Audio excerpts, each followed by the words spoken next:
Hi there, everybody. Sorry to keep you waiting for 10 long minutes. This is the Esports Heaven show, and I am Richard Lewis, along with my co-host James Duffield up there in the window, just smiling and smirking and waving.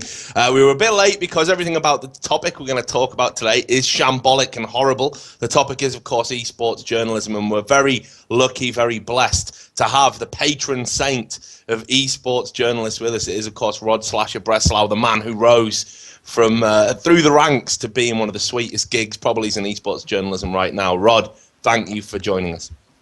Thank you for having me on the show. That intro was amazing, Richard. I expect no less. Well, look, man, I'm such a great guy. I'm glad I could bring my presence here. About a serious topic like esports journalism. I managed to hide my bitterness at not being the patron saint of esports journalists quite well, I thought. But we'll definitely get onto that at some point. Now, as you may or may not know, Rod, I don't know if you've had time to follow the show, we do divide the show into two halves. Esports Heaven, which you're on at the moment, because everything's been pretty sweet and nice for you at the moment, and Esports Hell, which is when our second guest, Thorin, is going to come on and talk about some of the points. As you made off camera, as you did say, you want to kind of get on and have a bit of a go-between with Thorin. So we're definitely going to allow that. It probably means James will have to duck out for half an hour or so sorry about that. That's fine. Just before we do get into it with Rod, I just want to say to everyone at the start of the show, first of all, special thanks to another esports journalist who we're going to get on at some point, Banks from Definitive Esports. Without him, this show wouldn't be possible because James Duffield is at his house while he's getting new internet put in the Streamgasm HQ. And you can just see him in the background there heading for a shower before he makes his guest appearance. There he is. Put your face on the stream. There we are. So thanks a lot to you, Banks. You're an absolute legend. Thank you. And we'll have more staring in a very uncomfortable manner and in a more sustained fashion later on in the show. And of course, I've got to say as well, you can get involved. We want you to be involved. If you're out there in cyberspace and you've got something to say about esports journalism, you can tweet at us, you can tweet at me, you can tweet at James. Our Twitters should be below our names in the stream. If they're not, we're going to fire the producer. But do tweet at us, and you can use the hashtag esportsheaven, all one word, all lowercase. Right, Rod, I gave you a great introduction. I talked about how you'd worked your way up through the ranks to be with GameSpot right now, which I consider to be a pretty sweet gig. You're completely autonomous. You get to break for big stories, and there are very few repercussions for doing that. Let's talk about how you got there. How did you manage to work your way up? Well, I guess I've just always really loved this industry, and it's always been a huge passion of mine since I was really, really young. I mean, I really got into competitive gaming probably with Doom 1 and Doom 2, playing it at my friend's computer. When I went to his house, my best friend, when I was like 6 or 7, and then he had Warcraft 2, and I used to play him versus me and him on TCP/IP with like our 56K modems. Way back in the day, and then ever since then, I've just really, really just loved the industry. So I've tried to do everything that I can to promote it, support it, and be involved with a passion that I love. Before esports, I did metal, and I used to work for a metal site named smnnews.com. It's actually still up right now, even though it's called Sins Metal News, which was a terrible name at the time. He was actually an old Quake 2 player that I used to be in a clan with way back in the day, and that's how I got to know him. So I started even really before, because I used to play a lot of games back then, but my first like journalistic experience was doing metal. So I used to I've been to like 200 to 300 shows. I gotta say, I've pretty much seen every great legendary death and black metal band that I've ever wanted to see. Like that growing up, that was the other thing that I loved. So I didn't really have any experience doing journalistic work, but I was an interneter. I've been using the internet for so long. I've been always used to posting on message boards and going on IRC and being in a million channels and having ops everywhere and talking to people and just talking to people. And you see how big social media is now, an entire industry, and it has made esports explode as it has. So I just started doing news posts, and I tried to beat out the other biggest metal site, which was blabbermouth.net at the time, which is still going now. It was kind of under Roadrunner. records Yeah, for I a was, long gonna, I was time. going to say, even I've heard of them. So So that guy, he's from Queens, name is Bori. He was like a big inspiration of mine. I'm going to beat you, Bori. I'm going to try to post more than you do every day. He had like 20 to 30 news posts. He had all the bands feeds and everything. So I bookmarked like 300 to 400 bands, and I like quick refresh like every day on them. And I just hustled really hard doing news and interviews and going to shows and doing recaps of shows, talking to bands. And I eventually got those bands onto the message board, which are still there, like right today, like 10 years later, of like the Maryland Death Fest and Suffocation and Skinless and Cryptopsy and a few other cool bands. And then I've just kind of tried to do that throughout all of. Then that led into esports. So that went from doing SMN News and to writing on ES Reality. Because no one was doing Quake. Carmack went on to go work for, I think the GGL was the first, or SK. I can't remember which one. I think it was GGL. it was GGL first. Yeah, so he had other obligations to do, and then no one was doing updates to the Quake community anymore. And it was like, well, what the fuck, guys? Why is no one doing anything? Just do it. So I just did it, and I kind of like tried to like take over ESR and just post like everything about everything.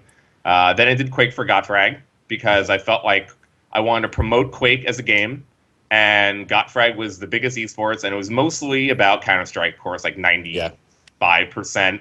Then you had like some Brood War, you had some Warcraft 3, and you had of course you had Source and a few like Call of Duty, Medal of Honor, blah blah blah. But I really want to try to push Quake because Quake and Counter-Strike over the longest time, same fan base, still the fucking coolest game. Fuck Counter-Strike, whatever. We can have that argument later between you two.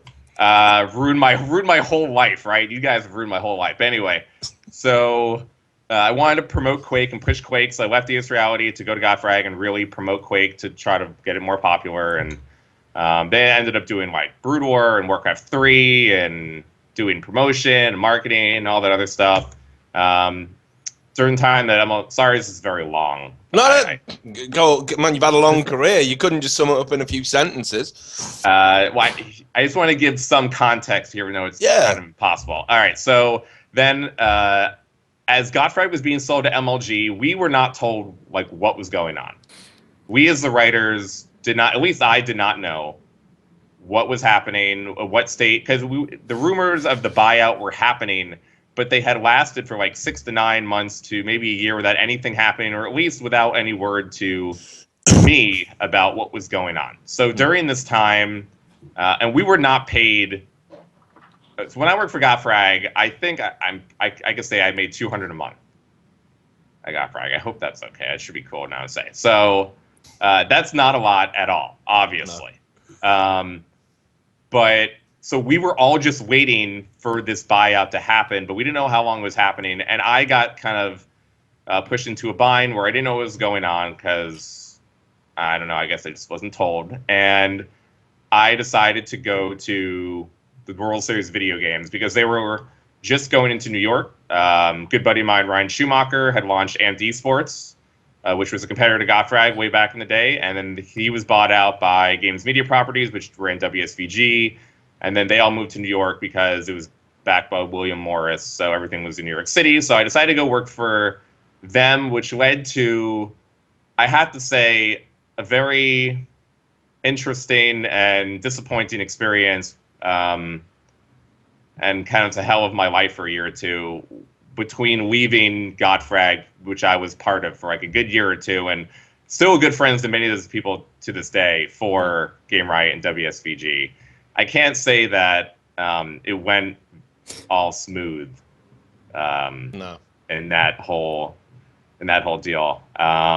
Well, go on. How so? Elaborate. Don't dangle a little teaser out there and then don't go for it. Well, I would say that some Gottfrag execs who are out there and work for companies now were not happy with me hanging around the folks in WSVG or going to talk to Matt Ringle about games for the new year or hanging out with Ryan. And they, on top of that, took offense to what I wanted in the contract and deal. And all of that together led to them rescinding any offer for me. So they were angry that I hung out and talked to the WSVG folks while we got no updates from what was happening to MLG, and then they cut me out. So I went to WSVG anyway, like by default. Yeah. Everything's cool now, but I can't say that those. There still wasn't a little bit of bitterness in that whole thing because I really did love Godfrey. But then WSVG turned into Game Riot, which I could still argue right now might be still one of the best looking and functioning sites for esports that's ever been there. It was kind of like right on the cusp of like the social media, plus and minus and rankings and all that. And the guys from Game Riot, Brad Dickinson and Josh Lovejoy, especially, it was really fucking cool. I really love that site as a site. Like, I still think that's one of the probably still the best site. And that was really cool. We got to put together an all-star kind of esports journalist team with like Sam Lingle, Ted Oddie doing Call of Duty, like everyone that was a specialist in their game. It was kind of the first attempt to do that since Godfrag was so much focused on Counter-Strike. Yeah. Then that led to SK Gaming afterwards because WSVG shut down. And Game Riot was switching directions because they wanted to, instead of having us be specialists in each of the games and doing journalism, they wanted to actually have portal sites, and we could talk about this too, of just bringing on sites to be those sections. So like they bought out a Quake site, partnered with the Quake site, and launched it onto Game Riot to be the Quake section. Starfeeder.com was a StarCraft section. So all of these sites became the portals instead of having journalists. They decided to just take traffic from another source, partner with them, give them ad rev deals because they also had an ad network, Giant Realm, which did stuff with partners. And then they kicked all of us out. So there were no more esports journalists. We all had to go. And that was pretty much the end of like anyone having a job in esports journalism for a little while. Because then Godfrag was out and Game Riot was out. And then that was probably the lowest point for me, even though I did go on to do some stuff for SK Gaming, which was fun. I got to hang out with the SK Counter-Strike team of Wally and those guys. And Did it was pay fun. well when you were doing the stuff with SK? I mean, like you said, it was a low point. It was okay, not great. No. It wasn't wonderful. I mean, this is 2008, 2009, and it was only freelance stuff for a few events. Yeah. It was okay. Wasn't great. And then I stopped doing that, and for a few years I did social media consulting, actually, for OneUp.com and UGO.com, did Digital Trends, the Global Post. I helped them kind of do the internet better and how they should do the internet, like where to place buttons. And back then Dig was really big too, so Reddit was just starting and Dig was huge, and there was a kind of a system that you could employ on these sites that it was good, and people love to talk about esports and gaming on those sites during like the middle of Dig and then beginning of Reddit, and that's kind of another whole thing why esports is huge now. But whatever, so I did that for a few years, and then went to MLG for a year, which was a whole great, interesting experience. Was it more great or was it more interesting? It was. If I had to pick it, say interesting, but it was good. Okay. It was good. Well, no, I just wonder because was there any? I mean, like, I'm taking you off on a tangent here, and it was one of the things we were going to talk about later, but I'll just ask it now anyway, and then we can carry on to the GameSpot thing. Obviously, you did have your own streaming show there. You were quite a prominent figure, and then your show was cut loose, and kind of you were too. So I mean, there's no bitterness there or anything.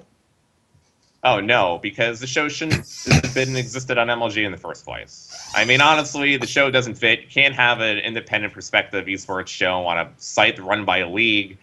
It doesn't make sense, one, and it doesn't fit even the programming of MLG. So, in all honesty, on both ends, it made a lot of sense for the show not to exist. I mean, there were things that I couldn't talk about at one time. I guess my best example was the whole Naniwa GSL controversy. Is when MLG was partnered with GSL. I think by that time, or did they not? Did they hate them by then? I'm not sure. I think this is when they were still partnered with them, and I couldn't talk about like everything that happened. I thought Naniwa got messed over by GSL, and that GSL really did him in unfairly. They took away a Code S spot with this bullshit new rule and this entire made-up story, and I couldn't talk about that. And that led me to believe, and that was kind of near the end anyway, that, all right, if I can't do this, and I can still do this really cool show. It was still, to me, I love the production, and it was great, but it doesn't fit. So no bitterness at all. Plus, they need to do programming on games. They need to do tournaments. All this live broadcast stuff they've been doing lately, it's about time that they're doing this. Like, this should have been done while I was there. Okay, so you're out of MLG. Yes. All right, and then sorry about this again. I get approached by John Davison, who was the VP of CBSI Games and kind of the man running GameSpot over there. He was a big part of why the Giant Bomb site and all those guys went to CBSI. He was a big part of the reason why that deal went down. And he came to me saying that he had been looking around and asked around for what to do about esports, what to do at esports for GameSpot, because he's been a big fan for a while now. I mean, he's a pretty diverse guy. I mean, he's done a lot of things. He's created his own sites before, and he really knew what he was talking about. So I did respect him right off the bat, and seeing everything that he's done, like, instant win for me. And he said that he was very interested in doing esports for GameSpot, and would love to talk. And then I got talking to him for a few months. GameSpot ended up coming over to do the first MLG events. They had ended up doing the MLG finals for when I still worked for MLG, the last event for that event with somebody else. But they wanted to come to the next MLG, and they didn't have anybody to go, so I freelanced for them doing that event, and then that led to more freelance work doing the MLG New York events, because that's where the Winter Arena thing was for StarCraft 2. And then I finally went full-time back in April, I think, almost like a year, a little more than a year, last year. And I really have to say it has been pretty amazing. And I've gotten the full support from the entire crew at GameSpot, and it's definitely the best situation that I've been able to be in for esports, in my case. A lot of people probably are somewhat envious of the position where you're at. So I'll ask you directly the question. Do you think you earned it through talent, or do you think you earned it through, clever marketing, knowing the right people, and networking? Well, I mean, talent as a writer, I mean, I've never really considered myself a great writer. Like, I can't write long, features, really, and I'm not going to write a book anytime soon. I never thought that my writing was stand out as why I were good at my job. Like, I think there's a lot of other variables that come into reporting and journalism. Yeah, exactly. It's not just writing, by any means. Yeah. So, but in terms of the whole talent factor that I mean, if in terms of my writing skill, I don't think it's that good. If you want to take talent all together as just the ability to gain contacts and to talk to people, which I think is part of being, I mean, it's not being talented really, but it's just all the hustle and the hard work, plus being good itself at doing what you're doing. So I've just been doing it for so long that I feel like I have earned it, yes, based upon the work that I put before me. And I don't really think about that part too much. Okay. I want to ask you as well. You were one of the catalysts for perhaps the last sensible discussion that actually happened in esports about the role of esports journalism. That came about when you had a bit of a clash with EG when you leaked them signing a player. And obviously there was a lot of stuff that came out of that. You know, we all sat here aghast as you were ambushed on, I think it was State of the Game, which was pretty Inside lame. the game. Inside the Game, sorry. Richard, what are you doing? You got to remember those shows. I know, man. Now that I've got my own, they suddenly seem so much more relevant. So, yeah. Okay, so Inside the Game. Apologies to State of the Game and all the other games and whatnot. But yeah, okay, so you got ambushed and it was lame. And then off the back of that, there was talk of a boycott. That then snowballed into being picked up by some mainstream gaming media sites, in particular PC Gamer, that ran a story pretty much lauding you, and there was a very good piece of editorial saying why you were in the right to do what you did and how esports was very naive. Now that the dust has kind of settled on all of that, do you feel that that was a good thing for your career? Have you built fences? What are your thoughts about kind of EG and their attitudes? Well, no, I mean, me and Alex, by afterwards, now have talked, and everything between us is good, and we're talking on a regular basis. So at least on that end, things have definitely gone back to kind of like normal. They've normalized a little bit. So I don't feel like there's any tension there between at least me and EG or Alex Garfield. In terms of my career, I mean, I guess probably because a lot of people tuned in. I think it was a good thing, a good place to have a lot of discussion about, you know, the topics at hand. I really do think we ended up talking more about the whole ordeal, which is kind of like what I'm talking about now, more than any of the points that I was trying to make. Yeah. While I was arguing with Alex, which I guess is a little bit disappointing, but I guess in terms of this, I feel like it went well. It put a spotlight, at least, on journalism. It doesn't even have to be a spot on esports journalism. It's cool that gaming journalism got talked about because there's stuff with embargoes and, you know, should we adhere to them? Should we try to seek them out more? Should we not try to? And then try to, because we know everyone's going to leak everything anyway, which ends up happening usually. So I think, you know, that part is okay. I'd rather more talk about that stuff, like embargoes, and should we be treated them like the mainstream gaming press does? Would be establishing a service between all the teams and all the leagues? None of them really do, besides MLG and now and a few of the teams. And that's always, and most of that has started because of this whole ordeal to begin with. So we have no established real, like, consistent connection line of communication between journalists and all of the team owners, all of the league owners, in really like announcements or anything. So we have that part that is out. And then there's information being talked about that is not through an official press release, and you know, if that's cool or not. I can't believe we were even having like a discussion about that one, but I guess so. You can talk about that if you think that the people, you know, releasing their statements should get out there first, or if they should work with the media or not. You could have that. So I'd rather people talk more about the real discussions inside of what happened between me and EG than me and EG, because me and EG we're good now. I still have the same, me personally, I feel the same as before.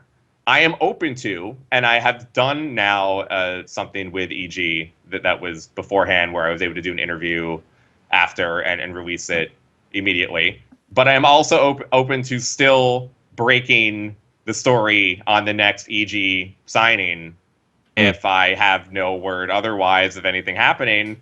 I'm still doing both at the same time. I do love that aspect of sports journalism, I have to admit. And that's something that Thorin hates, and I know he hates. So make sure you ask him after. I know he's watching the show intently at the moment, taking notes. So I really do love that aspect of sports, where these crazy free agent signings and trades are just happening everywhere, and everyone goes nuts about it. It's one of the best part of sports, let alone even games, is who's going where and what kind of predictions can we make with what team and what players might go with what other players in free agency because they like this team. And that part is so fun for me.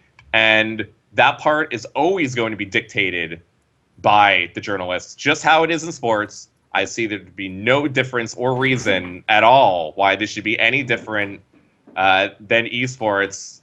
And I guess that was like the crux of my argument, and that turned into, this boycott thing, and I don't even know about that. But I see personally, even though this industry is not like sports, we are not in billions of dollars of revenue, and we don't really have an established anything, players, unions, teams, or leagues, or whatever.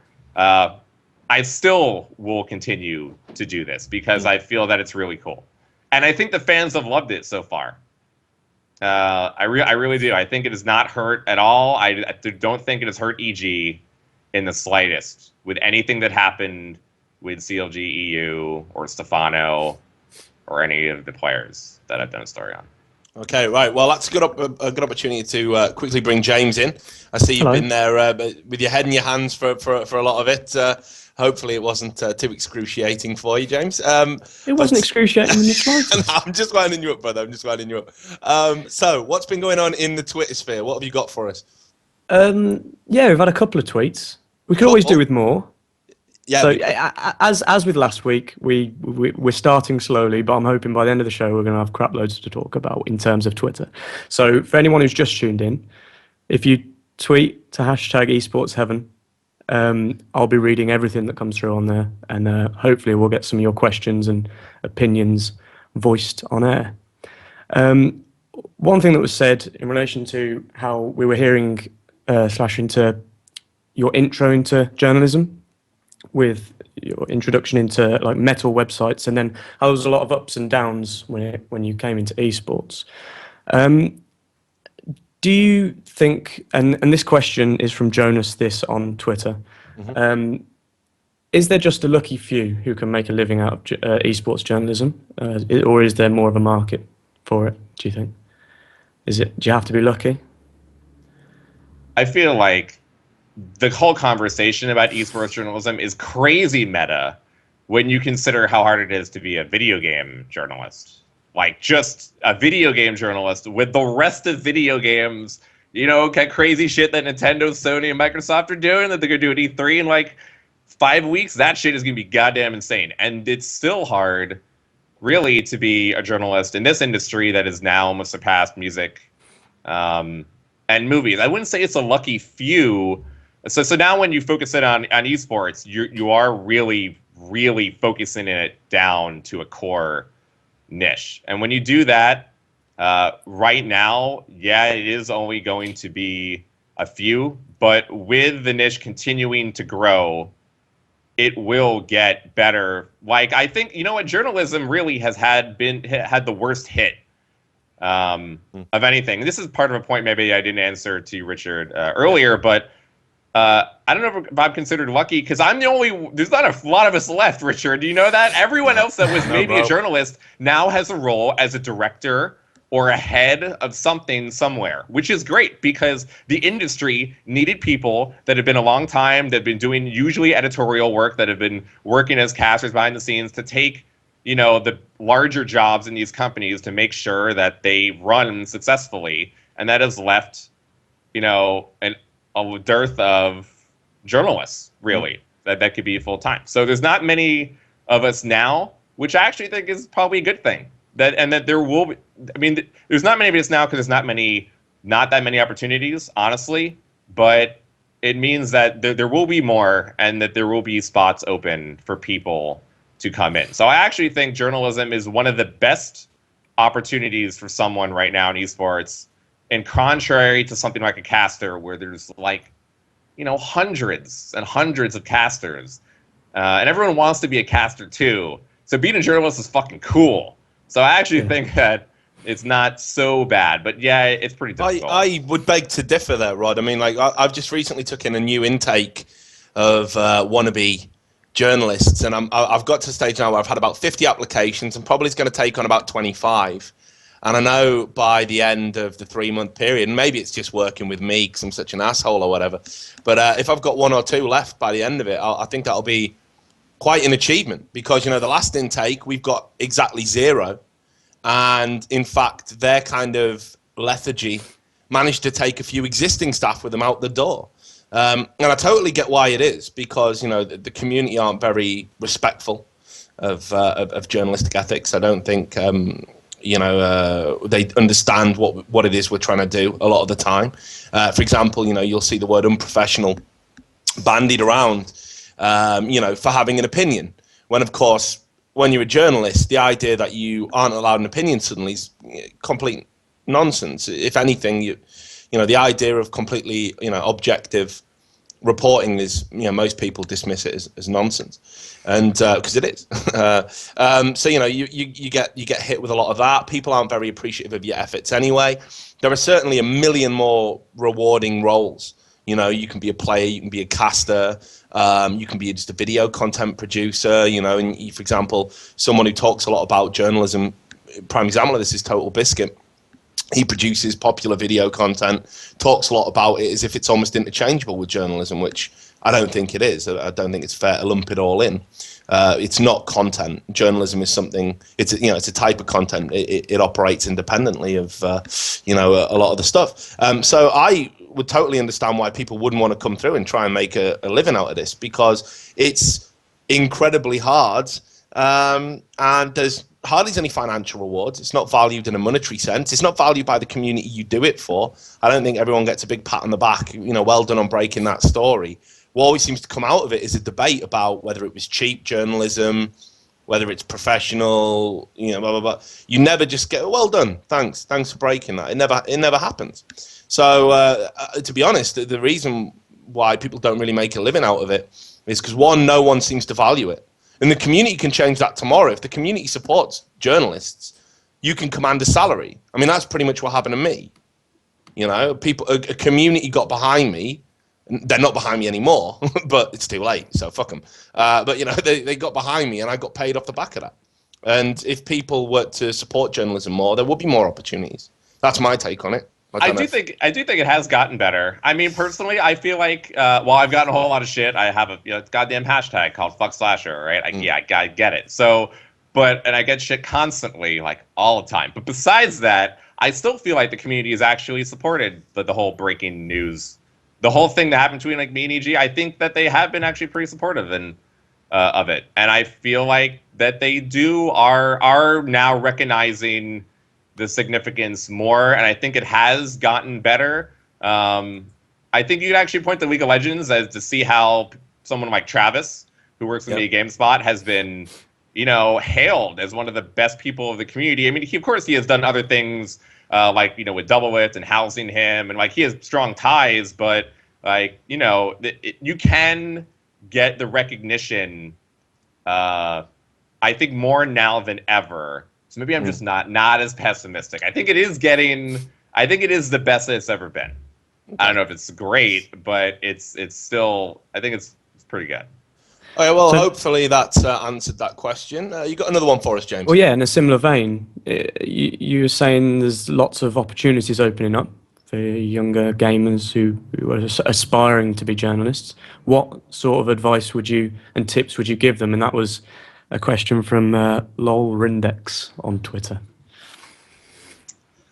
Well, I mean, yeah, there are these fine lines, and I don't even have an answer to journalist and blogger and commenter and, like Total Biscuit. I don't really want to get into it about like the whole journalistic thing. I do agree it is a specific type of content. I think the lines have been blurred so much with the internet lately that it is very hard to define what is what. But I will say that,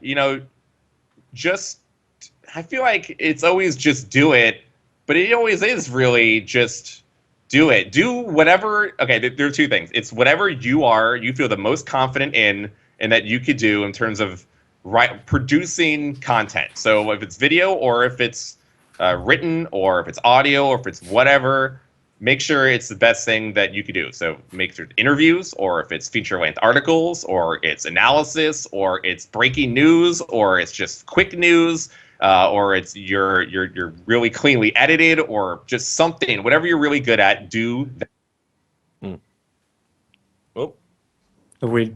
yeah, I Rod. can't I think we've lost you a little bit there, mate. Oh, sorry. Sorry.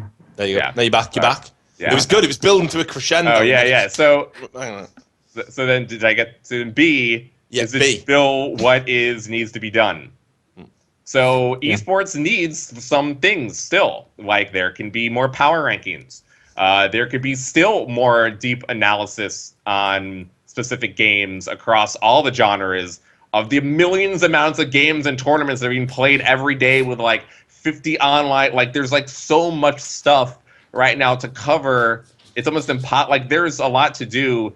Just do one thing or two things that would be really cool that the community would like. Like people have done like prize money rankings, and that's always been done for a long time. But there's content that can be done that is not being done, which is probably it's on me.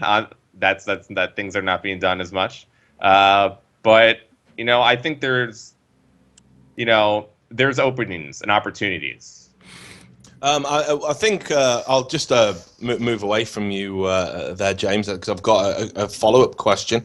We'll definitely come back to you in a second. Do keep your tweets coming in to James. I've noticed there's been a few in the last couple of minutes, so we're going to go through those. But I think the thing that's most missing right now in esports, for me, is editorials. People just seem so shit scared of putting their opinion out there. And I understand why. I mean, prime example... Again, I wrote a column just a few days ago, maybe a week ago, about the Root sort of gaming house and the trend of gaming organisations basically reaching for kind of handouts and asking for donations from fans. Now I'm of the opinion that if esports is to progress, we need to really move away from that as a business model. About 70% of the people that read the article were of the opinion that actually it's our money, we can give it to whoever the fuck we want. And it turned me being this like kind of guy on the fringe of the StarCraft 2 community, like he's cool, he does some good interviews, with that 70%, now forever I'm going to be an asshole. Forever. They'll hunt down every piece of content I write, and they'll flame it, and they'll say it's shit, and they'll always remember me as the asshole that wrote that one thing that they disagree with. And I think because of that almost kind of vociferous pursuit of the distasteful opinion, I disagree with what you say, therefore you can never say or do anything I'm ever going to agree with ever again. People are terrified of that in esports because it's almost like the business is still predicated on being one big popularity contest. So you don't see editorials anywhere. I mean, and that for me is what esports needs. You are correct, though. We do need more. I mean, I haven't done editorials, at least written, and it's my fault because I just haven't written. I think a lot of it too is that now everyone has a talk show and a show. At least for me, I would rather speak my mind, which I think I've done. They're not editorials, but it's the same thing. Speaking what we think about the reality on the issues, and people have liked having talk shows more than writing. So I actually think there's like a meta reason here of why we haven't had more editorials, and that's because everyone would rather talk into a microphone and tell you instead. But I think it is some problems because younger writers don't feel maybe like they can be. Someone like me and you, we could do editorials, and still I think you'll be fine. I think you'll be fine. I think we keep doing them. And we've already built up a fan base and recognition where we can lead the charge on the whole term of an editorial and have an opinion that people might not like. So I think people should take more risks. I think we do need more people writing. We really do need more people writing. And I wouldn't worry about that part so much. I mean, I've almost lived on being hated on at one point or another for something, which may or may not have been justified. I think the community, like I'm very open to the opinion of the internet I think Reddit has done the best job almost of a commenting system in terms of sorting, aggregated commenting system of likes and dislikes that you could have this algorithm based upon of what is good. So I guess I don't respect Reddit's opinion more just based upon this one thing. They're always going to be able to say what they want, and maybe what we said was more favorably wrong at one time or another, and that will always happen. Sometimes it happens more than others, and then the community piles on with it and then goes way further than needs to be done. I think that's probably the biggest issue, not just with journalists, but with the whole, like, all topics, is just the community, really rallies together for good, but also for evil almost just as quickly or more, more violently than what it should be. It's going to take something to make the community as a whole pull back and restrain themselves. Sometimes it happens back and forth, and you can see it the next day, like, hey, everyone, like, what the fuck? And then everyone comes together. But so I don't really know if we'll ever fix that. I think I think it would just kind of happen. Let's talk a little bit as well, not just about how the kind of community can make it kind of difficult for people to express opinions, and not just even opinions, to kind of state facts, which that happens. Sometimes people do try and stifle certain things coming out. If companies aren't performing financially well, or if someone gets tipped the gaff that someone might be closing down or whatever, people do try and stifle those based on, well, I'm moving to another company. If you leak this, I'm still in a position to hurt you further down the road. And I know you've been on the receiving end of some of this. I mean, I remember, I don't know how many years ago this is now, but I remember you messaging me when you got banned from QuakeCon. So I don't know if you want to tell us a little bit about that and what your experiences were there. Sure. So, looking back at it, I still do not think that this is, at any chance, a reasonable action by them. But I can see where they are coming from. So I've always been a huge Quake player, of course, and a Quake fan for like 10, 11 years now. So when Quake Live was in beta, I wanted to play the beta, because why would I not want to play the beta? Everyone's playing the beta. Like, everyone that it was in the community was playing, it was awesome, and like, why would you not want to play? And when you play the beta, you had to sign an agreement to not disclose anything that is in the game at the very beginning. And that's just kind of how it was. It was a blanket statement. Everyone that played agreed to it online. Like, you didn't, no one was sent documents to sign back. It was just all through the online application process of playing the Quake Live beta. So we'd been doing that for a long time. I honestly was not a good beta tester. So I did not get there was a Quake Live, the game, and then there was a whole other section for Quake Live, which is testing new features and new maps. I had not logged into the testing new features, new maps, new stuff in 9 months to a year or so, because I'm not a good beta tester, and that is my fault. So I have not I did not touch that. It was DreamHack winter, I think 2008 now, or 9. I don't. I'm not sure what even year this was now, but back then, the Quake casting was all done online, and I woke up at 4 a.m.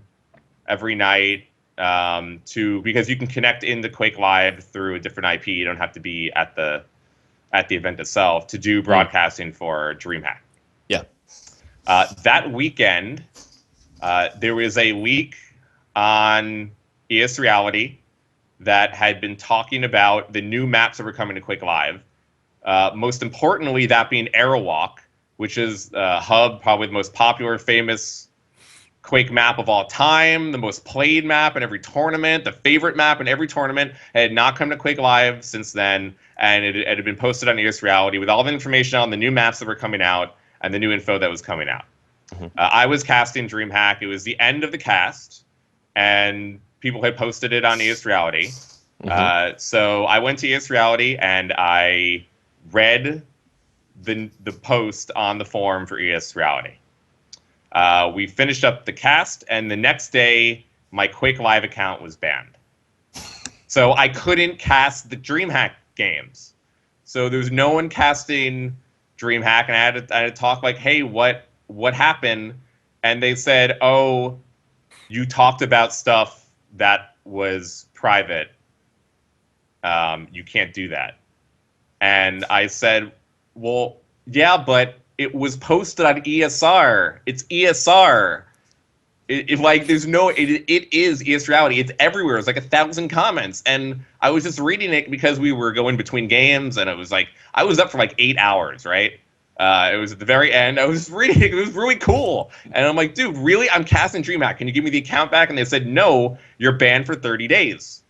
And I'm like, but I'm casting, it's right now. DreamHack's right now. You're not going to give me the account. I got to borrow someone else's account. I casted DreamHack anyway on someone else's account, which was fine because they knew I was casting anyway, right? So I did that, and and then I was banned. I finally got it taken off the ban after like a week of back and forth between me and id Software. And then QuakeCon was coming up, and I was going to go for a combination because I had just, now this was, I was doing social, when was this? Like, I think 2009, 2010. I was doing the social media stuff, and I didn't have an esports gig then. So I had no like job to go to, but I was going to go off of people from ES Reality, Tech9, and you guys, and Crossfire. Because I talked to Stephen Lawrence from Tech9 and Sujoy from ESR, and they said that they would put in the money for me to go cover for everyone. I split the coverage everywhere. And then I got an email from a certain person at id Software, who's no longer there, may have ran Quake Live at one time, that I would not be welcome at QuakeCon for this year. Because of what happened. Also, small context, the week prior, me and Wheat had casted the finals of this Iowa Hall of Fame Twin Galaxies tournament that Quake players are flown to, and it was so screwed up and delayed, and Quake Live was down, and it was causing problems. So me and Wheat played freeze tag, right? And we were killing each other, and Wheat said, oh, they've spray and cum everywhere. Carmack's quote that he uses on ES Reality since forever. Yeah. We were casting, and he said spray and cum everywhere when we were playing freeze tag, and it included that in this email of them being angry at us for talking about that. And on top of that, breaking the NDA, which I had originally signed for Quake Live way back in the beginning for testing the game, so that I was no longer allowed to go to QuakeCon for ES Reality and Tech9. I mean, I've been on the receiving end of something similar recently. It's all buried now, and I probably shouldn't mention it. With the iSeries. Yeah, right, exactly. Yeah, and that was over something I tweeted. There was a lot of rumors that went around, and again, I guess it says a lot about my reputation. But that I was drunk, I was trying to fight people, and whatever the fuck. I mean, I hear so much stuff about myself, like it's hilarious. But basically, what happened was there'd been an argument in the multiplayer press room had put casters who need to be loud to do their job with journalists who sort of need peace and quiet to do their job together, and it wasn't a combination that was really working out. And I raised my voice during a cast because our website had gone down because it's a piece of shit, and basically this guy had come over and got pretty aggressive, and then I tweeted about the company that he worked for being unprofessional, and that was enough to kind of get me removed from the venue and banned for all future multiplayer events. But as I said, it's all been resolved now. We've all shook hands and realized it was one of those things that went a bit too far. But I mean, do you think that these kind of bullying tactics by these big companies, I mean, that's another factor why we don't get as high a standard in esports journalism? I think it's pretty good now. I mean, because things are you and I series is cool. I've been back to QuakeCon since this has happened, so those have been the anomalies. There usually hasn't been so many incidents at the major lands like a DreamHack or MLG or an ESL. I mean, there was Godfrey getting kicked out of CPL, the WSVG, I think. That was great. That was awesome. Hardcore, yeah. But I was going to say CGS did some similar shit as well, because when they had their logos leaked, I don't know if you remember this. Yes. Yeah, when all were off there. Oh. I know. Can Are we actually up?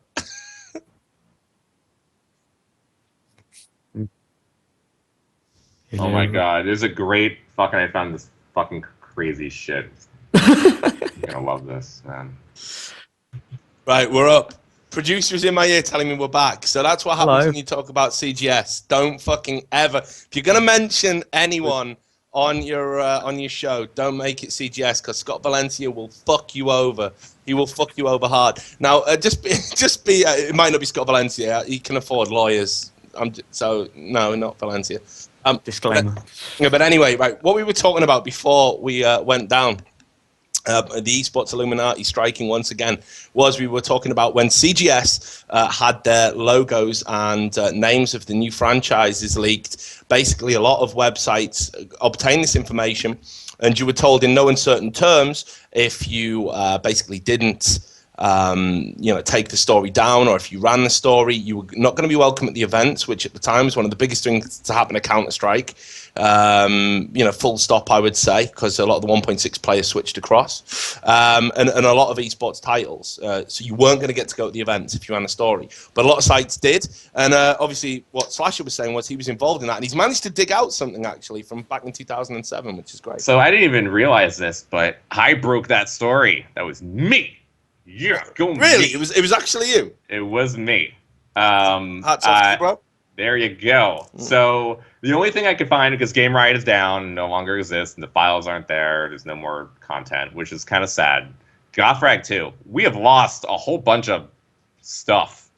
By the way, I know it's which is tragic, not man, cool. that the archives aren't up. Tragic. But I found two things here, three things. One, which makes me very sad. One is a comment from Sujoy saying that the CGS asked Game Riot to take down the story. Wait for the names that Jaffa they did for the American teams, but by then, since I broke the story, it went everywhere, and CGS went and asked everybody to take it down, and then apparently Game Riot took it down. Did I take it down? I really, if I did, and it sounds like I did, according to SK Gaming. If you remember Evan. Yeah. Okay. Fuck, do I remember Evan? Okay, well, Evan, this is the story is by Evan, and he is saying I took the story down. If I did, I'm so sorry. That shit would not fly right now. But apparently I did, and then there's this quote from Karpov. I don't know who remembers Karpov. I remember Karpov. Good old Brian, man. Great guy. We used to get on until the end, until I got there is a IRC log from him pretty much saying there has to be something that CGS can offer or provide you with to take the story down. I want to hear what that is and attempt to give it to you. I had the Good same shit, thing. Karpov. And we were a tiny little, I mean, in all honesty, we were a tiny little website called Source Junkie. I was at the time. This is just before I moved to Cadred. And he had the same conversation with me. It was, there's got to be something that we can do and blah, blah, blah. It was all very, what is it? I mean, money was strongly intimated as well. Like they were going to pay to keep the story off the front page everywhere. Yeah. You say it like you took some money. What, me? Yeah. Oh, no, What's that no. about? Yeah. About that money. Well, yeah, got all that money, all those esports dollars. No, I actually don't remember why we removed the story, but I didn't take any money. What we did take, which I have to say is wrong now, is CGS did give us money at the beginning of the season. Season 1. Season 1. Okay. Well, they gave everybody. It was weird. They took us to dinner. Red got some as well, man. So I know you did, because they sat all the journalists down to dinner. One, they flew us all out, and they paid for all our hotels, and they paid for everything. And they sat us all down. They gave us dinner, and they handed us envelopes, all of us at the table, and it all had. Looking back at it, this is some fucked up shit. All right, It's like a mafia film. but it had $500 in it, or $600. I remember. So they. I didn't get a literal brown envelope or anything. I don't know if the editors at Cat. You did. I think Sam was your man, right? He got an envelope. We got envelopes, motherfucker. You got a goddamn envelope. I don't know if you were there, Sam. Is that what I'm thinking of? See, I got brought into CGS through Cadred, and believe me, the money they paid, fucking, I couldn't believe it, because I was getting like $1,400, $1,500 a month for 8 articles. That was it. 8 articles a month for that sort of cash. It was fucking stupid. No wonder they went bust, man. I'll say a lot about my ability, but back then, just to write about Counter-Strike or whatever the fuck, it definitely wasn't worth what they were paying. Yeah. Yeah, that's some shady shit, definitely. So good shit that they're not there. That no longer happens. That is not happening anymore. But I think now that the cooperation has gotten better. One of the biggest things I was actually trying to do at MLG was help journalists at the event. Yeah. I wanted to give them as most access as possible. I tried for a long time to get them inside of the open bracket tournament area.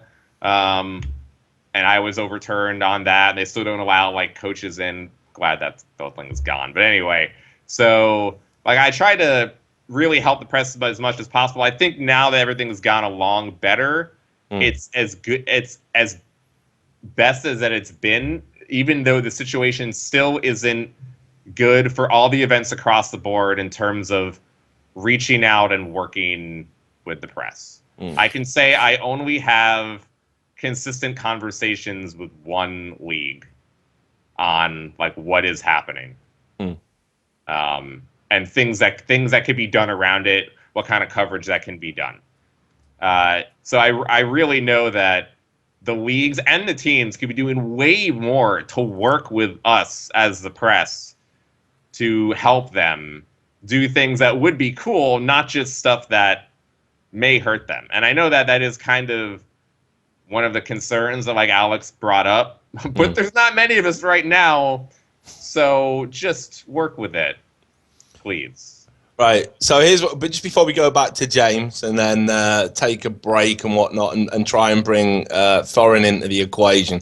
And I've got a few questions I do want to ask you, but this is the most important right now, I think, before we go to James.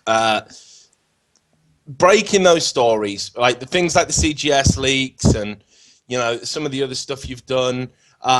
When a genuine scandal kind of rears its head, like if it isn't for esports journalists, who's gonna break it? And I'm kind of asking this in mind with the fact that we're going to follow on and talk about ESEA, which is some shameless shit. I had tried to get Torble on the show. We were going to do an ESEA special. They can't talk about it in public apparently, which sucks. I'm hoping Craig's going to come on at a later date and try and talk about it. And I don't want to go over it again, but for those who don't know what we're talking about, just fucking Google Bitcoins. Right, that's pretty much all you're going to need. After the Wikipedia entry, the ESEA story is going to appear. They've put Bitcoins on the map and themselves in not a great way. So let's talk about breaking scandalous stories, Rod. I mean, like, in esports, is it viable to do it? I think that the team stories that I broke as examples of who's signing to the different teams have been successful on my end. Definitely. I've seen what to me is a great response from the community. I think the community loves this type of content, which is always the most important to me, is that the community is wanting of the content that is coming out. And I feel like while it is always good that the discussion is mostly about the content rather than the meta discussion of whether the content needs to be there in the first place, I saw way more positive than negative in terms of discussion, both on GameSpot. GameSpot's actually a whole other issue, but it was still like okay. It was okay on GameSpot, which is a win for me. Anything that is okay, that's the bar right there. But so I think that part really does make it successful, and just the amount of people that ended up looking at it, really did make it worth it.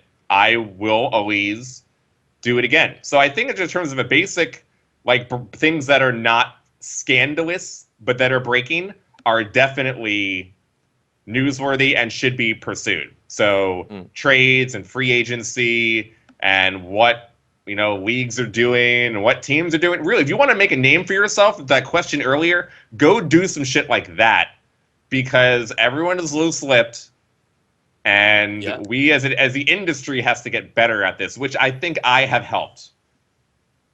I think people are trying to get better and not being so bad at talking to everybody about everything. Aren't you worried, though, that if ESEA do turn a corner and avoid all the lawsuits and all the other stuff that people are talking about, that they're going to, be in a position to, maybe harm your career moving forward? Mine? Or theirs? Yeah, well, yours. I mean, hypothetically. I mean, it could be mine as well. I mean, I wrote a pretty scathing article, Yeah, so ESEA is a whole is one of the biggest issues that we've had now in a long time. And as you said, Craig has not responded. He's declining answering any more questions further than anything that they posted officially on the site. And then he's made more comments than forums on the site, and you can parse through them to see what he says. And he thinks that he's reached out to the community as well as they have. Now, I feel like this deserves some type of something being looked at legally.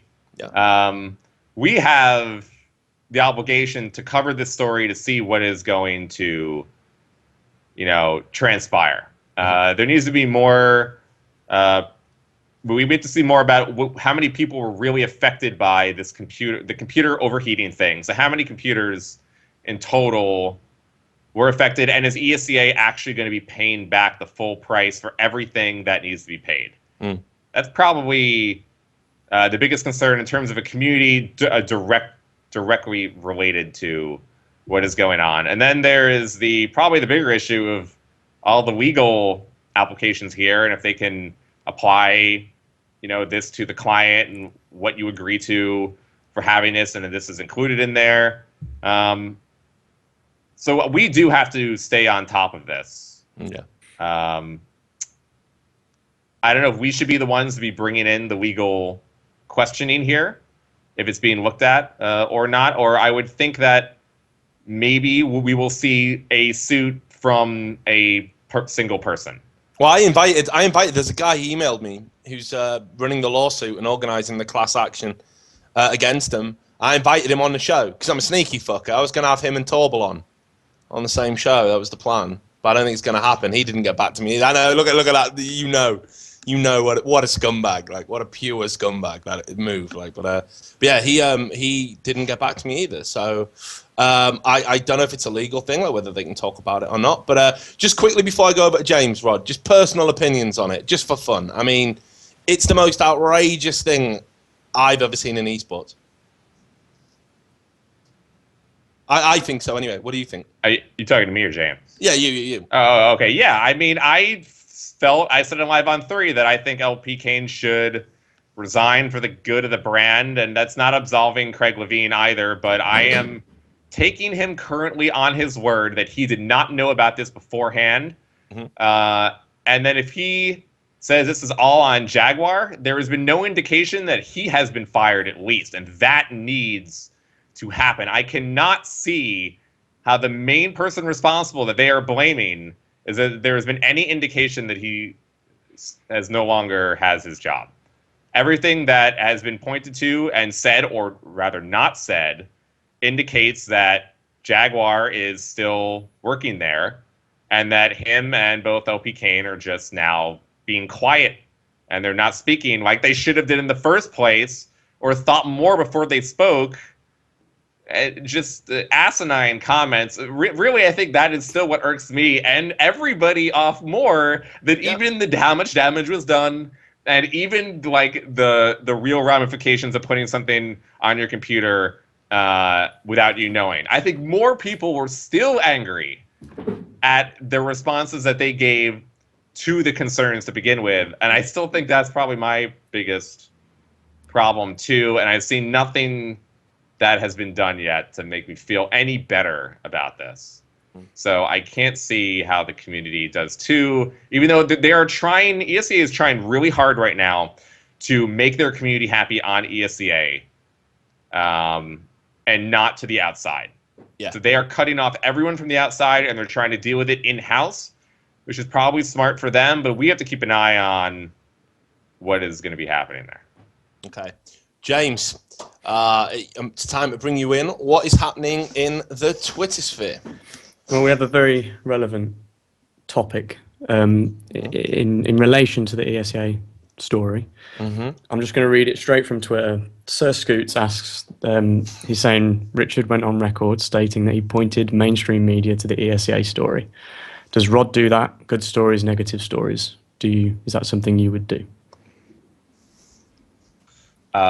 Would I point them to the mainstream media? No, would you point mainstream media to esports scandals like the ESEA story?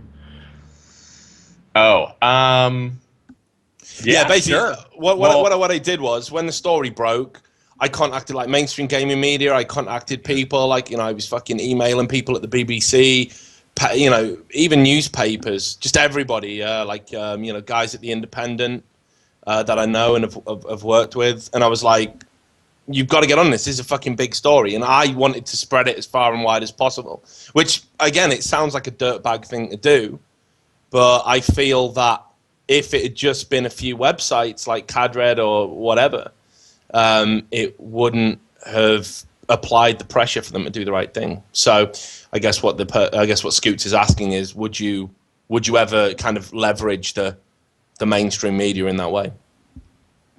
So personally, that actually, I didn't know that. So that is really good. I mean, I saw you reach out to PC Gamer, but I didn't know that the bigger sites too. Maybe that is why that they were picked up. I wouldn't take credit for that, because the people that I would email are certainly all pretty low ranking, with the exception of the Independent, where I got in touch with the actual head of the technology and the guy who runs the iPaper, actually, if anyone reads that. So. I think it is good. I mean, it's not for the exposure. It's just a story that needs to be covered. And personally, I didn't do that for that story, and I don't know if I'm against it. I mean, I'm more for esports being looked at as good than bad, because I love the game, the game, so to speak, all the games, the industry, and just like the whole sport. I love it. So I'd rather it be looked at good than bad. I don't find anything wrong with telling and getting the mainstream media on it. Probably I'd be more selfish, because you got the story out the first printed. If I had gotten the story and I'd gotten the statement that I wanted from Craig quicker, then definitely I would have pushed it. Yeah. So if you know what, I'd probably be more selfish in the reasoning. As long as I'm first and I got the story the best as I can, I will push it. And like on a smaller level, like I try to push like the Blizzard IPO, the closing happening and everything that's happening there. Like I try to push that as much as possible to like the mainstream gaming press, which is not as big of a deal, but I guess in the gaming world, that's not like a good thing for IGN, everything that happened, IPL and Blizzard involved. So I'm totally for it, but probably more to help me. Yeah, no, I think that's an honest appraisal. I mean, I'd like to think I would have done the same if as you say, we hadn't got the first written account of it up. But I can't say for definite I would have done, because obviously you don't quite know what your thought process is. And all the people that are currently on the Twitch TV chat, I've just opened that now and just having a look, see what's been going on. All the people saying, why don't you do that for good stuff? a lot of the time we do it for good stuff, but the mainstream media don't give a fuck about good stuff. It wants to know about the inner workings of the mind of the next school shooter, or how we can link games to drug addiction, or they generally only come into esports when there's something bad happen and they need a scapegoat. I mean, that's generally my experience. I've seen documentaries in the mainstream media where they've took quotes from an iSeries where they've been interviewing people. They're completely out of context.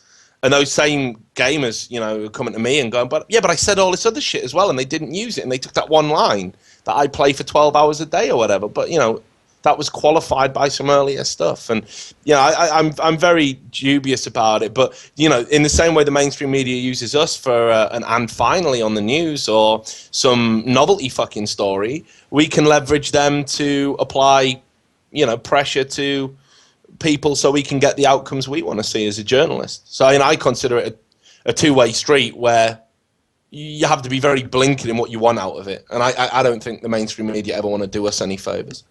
So that's why, you don't really do it for good stuff either. James, were there any other questions? No, I think that was it. That was about it in terms of decent topics. But keep your questions and your topics coming in. Hashtag esports7 on Twitter. I'm also reading the Twitch chat. I'm trying to grab a couple of opinions from there as well. So keep them coming. I will try and read everything.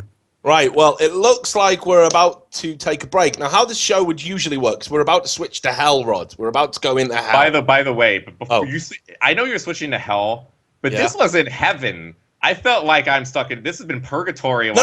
Yeah, okay. My first half is purgatory, not because I don't get a chance for Thorin, but this has not been good. This has not been heaven. Half this discussion has been all the fucked up shit and bannings and all the bad things. And what about the good stuff and rainbows and money, esports dollars everywhere? The good stuff is your job, your career. You are the man that's climbed to the very top. As you said the other day on your Twitter, because I do read your tweets, even the inane ones. There was what was it you said about? Oh, you've just had verified status, verified account. The only esports journalist to have verified account. Is that true? As far as considering ourselves a journalist, yes. So there you go. That covers esports. So there you go. So that is heaven in itself, bro. Like, you're the fucking big deal. You got me. It's true. True. Right. So we are about to slip into Hell. Now, what we're going to have to do, James, and it's great you're taking one for the team like this. I feel really sorry. I feel like you've been underused, undervalued. And I'm sure many people would rather see you in the main chair, the host's chair, than me. You're certainly better to look at. But we're going to chop you out for half an hour. Blushing. Good. Yes. Okay. It's all sincere. We're going to chop you out for half an hour, hopefully at the outside. We're going to have Thorin and Rod on at the same time. But we're going to take a quick break while we get them set up. Coming up next is Duncan Thorin Shields, the man who I would say is the closest we've got to an esports historian. A person that I've had ups and downs with, but certainly more ups recently. We both respect each other.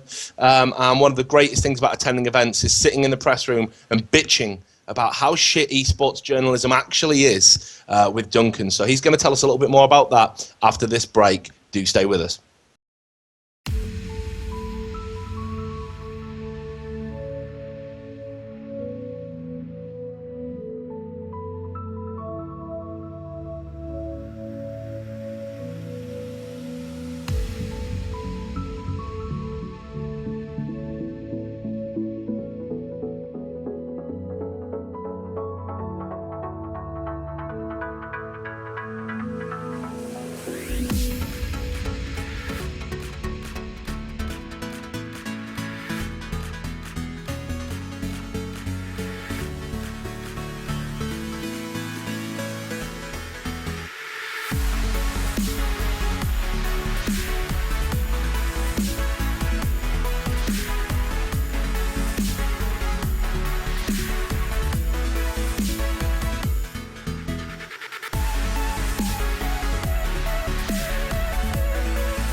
And we're back. Okay, we've got rid of our co-host. And again, I feel so sorry for James. Everyone was saying last show he was criminally underused, and then we've just literally kicked him off to make way for the thing we don't usually do. Because now that we're in hell, I brought on one of the most experienced esports journalists, the man who is an esports historian, especially in the field of Counter-Strike, but not exclusively. Got a great working knowledge of Brood War, probably some other games as well that I'm not even going to hazard a guess at, but I'll wager all the old school ones. It's Duncan Thorin Shields. And when he come on, he just said, I've been trying to fucking hold back.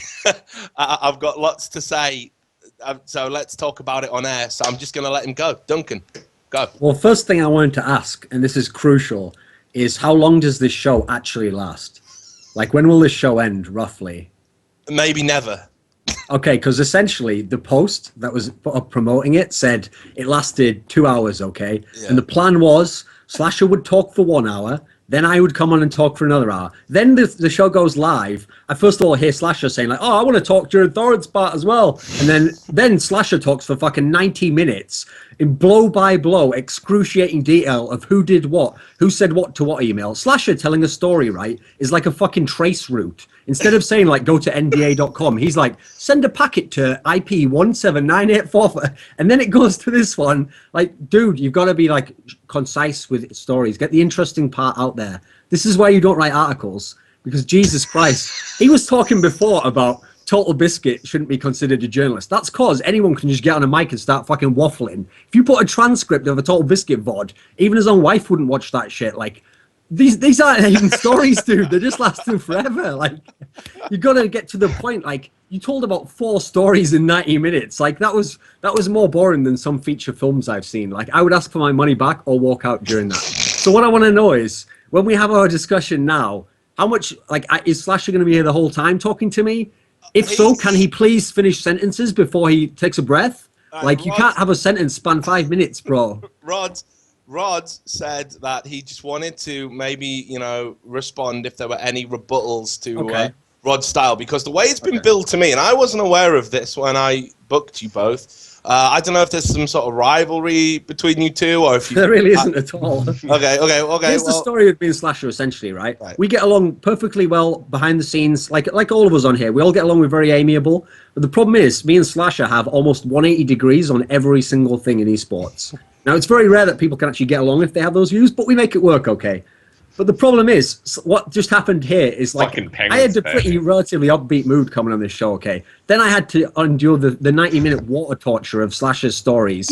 Now I'm feeling a little bit frustrated. Like, I'm wondering what's going on here. And then basically, this is sort of Slasher's MO, because he used to have this show, okay, Fuck Slasher. I remember an episode he had where for 90 minutes or an hour, he talked with me and some console fuck that I don't even know. So basically, whatever audience was watching was going, who's that other guy? Never heard of him. Oh, let's keep listening.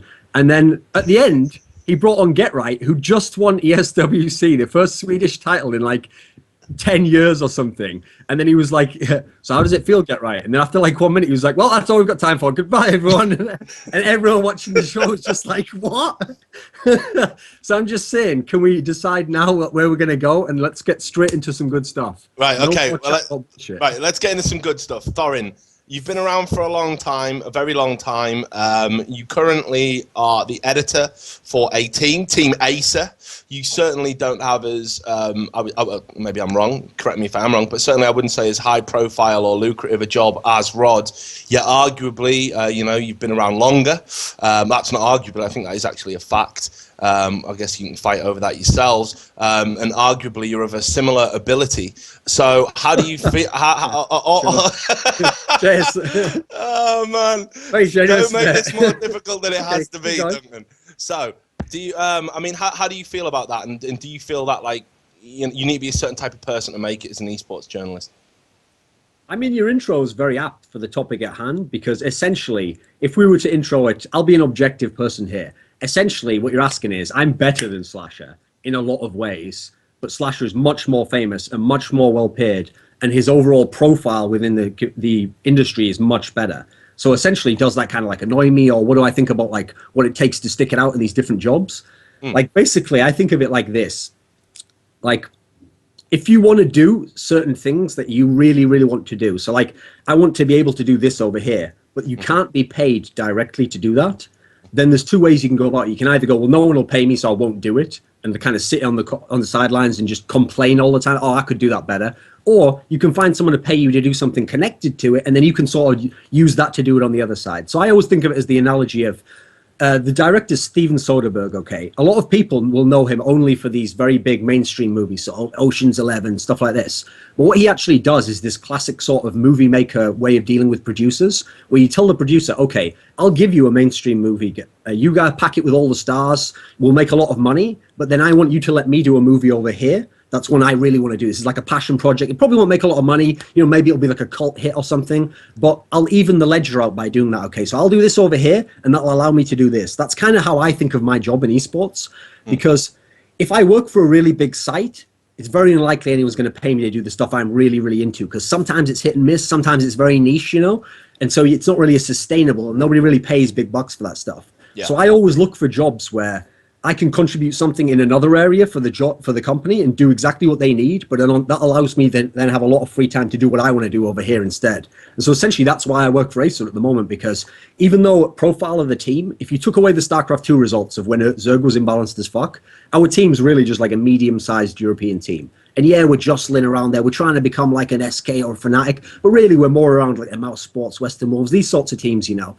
And so it's not a big high-profile job to work for them, obviously. A lot of the stuff I'm doing day-to-day, simple news posts, not many people are reading this stuff. But it then allows me a platform, once I've done that, to do my articles, which you can get onto Reddit, and you can still get the same traffic, people interested in reading your stuff. And so I kind of think of it like that. Like, it's a good-paying job for me, but obviously it doesn't carry the profile. Now, for someone like me, the profile isn't really like something that's a high priority for me. I mean, it would probably be nice in the sense that I think you'd get even more readers and you'd get kind of more of an established fan base. You wouldn't have to go and get them all the time. But in terms of Slasher, I actually think this is a good topic to bring up, because for any of the newer journalists out there, I've noticed that a lot of people get quite bitter and they kind of like they get annoyed when someone's the way I can think of it is that when I've watched a lot of behind the scenes stuff of stand-up comedy, supposedly a lot of them are like that as well. Like even when they're friends with someone, if their friend who's a stand-up comic gets like a TV deal or something, they start to like sort of hate him almost. They're like, oh, that should have been me, you know, oh, I'm better than him, why's he got that show? And the whole thing just embitters everyone. And I've had this myself in the past. Like I think it's a natural reaction at first because you think of yourself directly like, oh well, if I'm more skilled in this particular area, why isn't that valued more? But I think actually it's kind of like wasted energy because when you burn yourself out like that, you kind of have a bit of a whinge and then that's it, you know, like the energy's gone. You're like, oh, okay, well, I mean, fuck it, the world's just how it is. Whereas I think actually it's better if you just sort of only compare yourself to your own circumstances. Like I'll give you an example. Say Slasher has a really good job here and he has a very good profile. It's not as though if they fire Slasher tomorrow, they're going to hire me and I'm going to do his exact job and I'm going to have the same profile. And it wouldn't work like that. It'd be pointless for me to be like angry or bitter. And so as long as my situation is enough for me, then I don't let myself worry about, you know, what's going on over here. So actually with someone like Slasher, obviously we have our back and forths, but I actually think the guy for what he does is very, very good. Like I think he's got it carved out his own niche that no one else has managed to really broach. And he's also got a different skill set to a lot of us. So if it's you or I, we'd probably compare journalists. Okay, so, you know, what kind of quality in the writing do they have? Or how much have they developed the craft of like an interview or something? Whereas obviously Slasher's working in a different area. He's trying to break stories. He's trying to he has a very, very wide network of people, which allows him to get a lot of stories that you or I probably couldn't get. You know, we'd try and be forwarded to someone. And so I think it's kind of like two different realms. Like it's not really fair to just clash them both together because one set of people's just going to say, oh, this guy's better for this reason. But then the other's just going to be, oh, no, he's complete garbage for this reason. Like, I mean, I think it's a fair topic to bring up though. Okay. What about the way journalism's valued? You know, and one of the things that we continually talk about is that for me, I think it's a shame. Like, you know, if I'm being honest, you know, all that bitterness stuff you've talked about definitely applies to me. You know, I think me and you clashed pretty much because I was being a bitter asshole. I saw you over at SK, and even though you know what it's like, the grass always looks greener. I think around about that same time that you know SK seemed to be going good for you. That was when the bubble was starting to burst at Cadred, and the community were just getting sick of me because I've been around for so long. So I was like looking at you and thinking, this guy gets his dick sucked every time he writes a fucking article. I work just as hard, if not harder. Nothing gets handed to me. The community I serve don't respect anything I do. And now, obviously, you can look at people like Rod, and again, not saying this in a bad way, Rod, but I do look at things like that, and I think, well, I'm very privileged to have a position that. Heaven Media for the kind of ability that I believe myself to be in possession of. I don't feel like I have that profile, and I guess whether it's ego or not on my part, I do kind of feel a bit fucked off I don't have that profile. I feel a bit fucked off I'm starting to get it now in 2013 when I've been around in esports for like a decade or whatever the fuck. I that does bother me. But I understand why that happens, and I think it's because no one really puts a value on journalism. And those that do, they're not buying journalists; they're buying PR people. No, so, I mean, I think actually that's kind of what I was saying. Like, I think it's actually the natural response to think that way. Because really, I would compare it like this. Okay, so you get a lot of people who are players, and they think to themselves, like I've noticed a lot of North American players. Okay, they're actually not very good players. But then they look at the Koreans and they say, oh, it's unfair, if I had their practice situation, I'd be just as good as them and all the rest of it, right? But really, it's not that they don't deserve anything, even though they're worse. It's that everyone deserves to have a lot. And if everyone had a lot, then it wouldn't be a problem who had what piece of the pie, okay? It's when we're all dividing a really small pie that people are going to get fucked off if they get a small slice when they're the best, okay? So really, Slasher should get paid what he gets paid, right? In the real world, he's actually probably on the low end of what he can do in terms of traffic and getting stories out there. The real problem is that there would never be a problem for people like you or I if we then got paid what we were worth or we were appreciated in our own area. I think that's the real problem. It's not that Slasher's getting too much. It's that he's getting about a good level and we're sometimes being a bit undervalued. I mean, what you were saying there, like undervaluing people, I think the real problem me and you have is our style of journalism. It's really kind of like, to some degree, it's sort of died off a bit. Like, you can't really it's very hard to do like a written article that gets 100,000 views. That's almost impossible, I think, to get a written article, get 100,000 views. And yet we both know people who just waffle into mics, who get 100K just like that. They just talk for 10 minutes and it doesn't even have to be coherent. Boom, 100K drops down. And then for someone like you or I, we might have spent, some of our articles, it's almost hit and miss, you have to get shots on goal. Some of our articles might be our best piece ever, and suddenly that's the one that gets 200 views. Then another one, we do one that's just like the one we just bang out. Oh, that's got the 10,000 views. And you're like, well, this isn't even my own work's not getting rated properly here, And so I think the problem is, in the early days of the internet, you didn't have so many videos. Obviously, people were a lot more willing to read an article.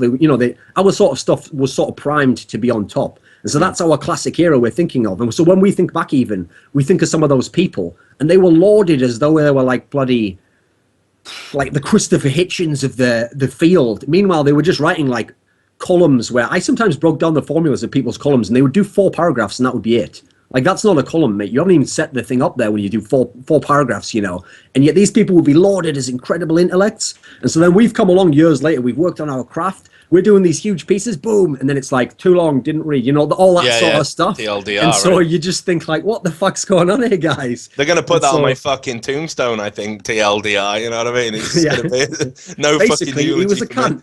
Cunt. It's a TLDR cunt. That's going to be it, I think. But, I'll just bring Rod in quickly. Yeah, if what Duncan is saying is true, if it is possible to do something quickly with you, Rod, I just want to ask your thoughts about that. Maybe how should journalists move with the medium? Is there any point in being a good written journalist these days if video is the way to go? But thank you for all the kind words, by the way, Thor. And feel free to respond to that as well, because that is the reason you're here, I guess. And sorry about you've got the small box at the minute. Sorry about that. That is okay. I'm used to it from DJ Wheat.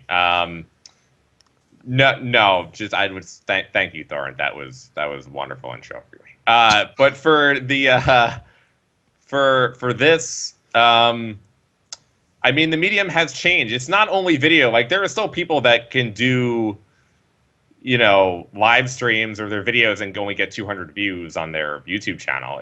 Like, there is going to be a lot of that too. It's just that things have changed with blogging in the past few years, that straight up articles are not what they used to be. I mean, things are just much different now than they were, and the way that you get traffic is more social than it was before. So the way the content is being produced and put out there has changed in terms of mass medium, and the social is so important. So if you don't have both of those together, then you're not going to get the consistency that you want. And or if you don't work for a site or have grown a site, a stat with a pretty large established community of users, that you don't need to rely on traffic from other sources. Here's something though that I want to ask you though. That's essentially what I was getting to. Okay, I basically want you to respond on this actually, because you have a more working knowledge of the industry than I do. You know a lot more people and what's available out there. So when I was giving the analogy before, okay, of like sort of balancing the ledger up, basically what I'm referring to there with making movies where you make the mainstream one so that it'll balance out the costs of the independent movie, that's like basically a very old artistic method for making people be able to earn a living, and it's called patronage. And it used to work where a rich person would say, I love your art, so I'm going to pay you to do that because, you'd never be able to make the money otherwise. Like, no one would buy this paying off you for that much. So really, we don't have that in esports journalism, unfortunately. Like, if in real journalism, someone like Richard or I, who've been in the field for, say, over 10 years or around this period of time, at this point in time, we wouldn't be doing any news posts or anything like that. What would happen is we would graduate, if we'd been good journalists, if we'd proved our worth, and we might be able to just sit back.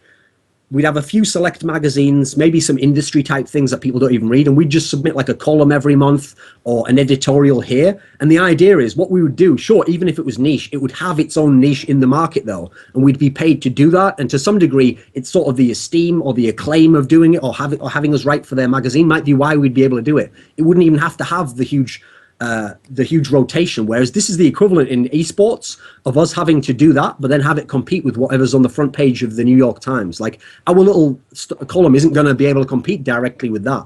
So my question is, when you say there, okay, so one of the things you have to do is go and work for a big site or one that's got its own established fan base, that's exactly why I don't work for one of those sites, because those sites know that you appeal to the lowest common denominator, and that's how you get all your views. So as a result, they don't pay people. Like, I could not work for Team Liquid. What other sites have we got? HLTV.org. These sites would not pay me even vaguely close to what Acer pays me to do work for them, even if I did the same work or even if I did more work. Like, they're only going to pay people, like a lot of people, a little bit of money to do all these small things. And so really the infrastructure doesn't exist for us to kind of show off to a large audience, because obviously it'd be easy if we could go to the #1 site, post our stuff there, don't even have to get a traffic, and everyone's just adoring it. So what do you think of this? I mean, you're behind the scenes. Like, is there any merit to this? I mean, unfortunately, we've lost the two one, all the big sites that have tried to put in the amount of money that's really worth for everyone to be paid was Game Riot and GotFrag, at least later on when it was still running before the entire thing was gutted. Those were the two sites. Those are no longer there, and there hasn't really been. Richard and Cadrid is now Europe's main site, and there is Heaven Media there, but there's no other big conglomerate of a team that just created something. Like in Engadget, the writer just left Engadget and started Gadget and made it gigantic. More writers left Engadget and started The Verge. They got bought up by Vox. Now that thing, they started Polygon. They just hired like 30 gaming journalists, like the entire industry, if you want to make a parallel to, the gaming industry at large. And they have now funded a bunch of journalists. We don't have a cash cow really in esports, with the exception of GameSpot. And that's still just me. That is still only me as a full-time journalist there. We are the best thing going right now in terms of being able to come in and try to pay the amount that is really worth it to be paid for full-time salary, multiple people. And I don't know if we're going to get that soon. I just think it's the esports industry as a whole now. I think the best way to look at it is the mainstream gaming as a whole now finally, I guess, inviting and bringing in us lowly esports journalists into their great realm. Okay, well, Thorin, you put a lot of your stuff out on Reddit. And I would say, again, correct me if I'm wrong, I'm sure you will.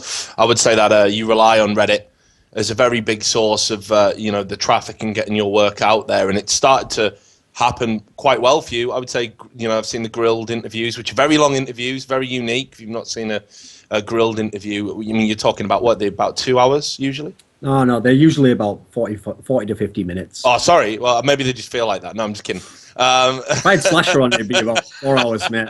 You get two stories done. I'm sure I saw you do a 2 hour one. Anyway, fuck it. Right? Yeah, I might have done one to an hour and a half or something. But anyway, very long interviews. I mean, I'm known for doing kind of long interviews. I do about 15, 20 minutes with someone. And certainly some people say that that's too long. Duncan does a proper in-depth, it's almost like a talk show interview, kind of like what we've done tonight, but just in isolation with one player or whatever. Very good. But they made it to the top of Reddit. Now, I personally feel that Reddit hasn't helped gaming journalists. I feel like it's fucked us all over. Because what it's done is it's created a breed of people that know they can just paste a link from another website or just type so-and-so's joined Evil Geniuses. They don't need to research it, source it. They don't need to say anything about it other than just the few words, and that'll get upvoted and go to the top. Whereas I can write an in-depth article, 2,000 words about a certain subject matter or a piece of editorial, or I can do a video interview with a player that's got some really good stuff in there, and I can put it on Reddit, and it's just in the lap of the gods whether it takes or not. And if you keep putting your own stuff out there, which is the only reason anyone interacts with Reddit anyway, I mean, seriously, like if someone like me or Duncan or Rod are interacting with Reddit, we can talk about how much we love the community and how it's a great aggregator and stuff, but ultimately there's an element of self-interest there. So it for me, the whole idea about just having to leave it to chance actually defeats what Reddit was set up to do, and I think it's undercut a lot of the good work that journalists do in the scene because of that. I don't know if you agree with that, Duncan. No, I mean, it's a very, very strange thing as Reddit, because I've never seen a medium that's so fickle. Because what's bizarre is, right, on one hand, I basically make all my success from using Reddit. That's what allowed me. I actually never would have gone to a team like Acer. Like I described before, it's not like a site that has an established fan base. Okay, I can't just write an article, put it up there, and do nothing, and it'll get lots of hits. But what allowed me to go there was that I'd noticed that the method of how Reddit works meant that I could actually get all the traffic that in theory I would get if I wrote for the big site, but by putting it on Reddit. Now, unfortunately, it's not as consistent as if you had like a Gotfrag and you wrote the feature article, you could just sit back and do nothing and it'll get almost maximum hits, okay? But for me, I have to promote it almost perfectly. And like you're saying there, that's what I actually meant when I said like some articles might be what I think is my best work, and that'll be the piece that gets 200 hits. Then I'll write the piece that I kind of that was a throwaway idea, and that's the one that gets the 10K. And that can be a little bit frustrating if you don't kind of have an even keel approach to it.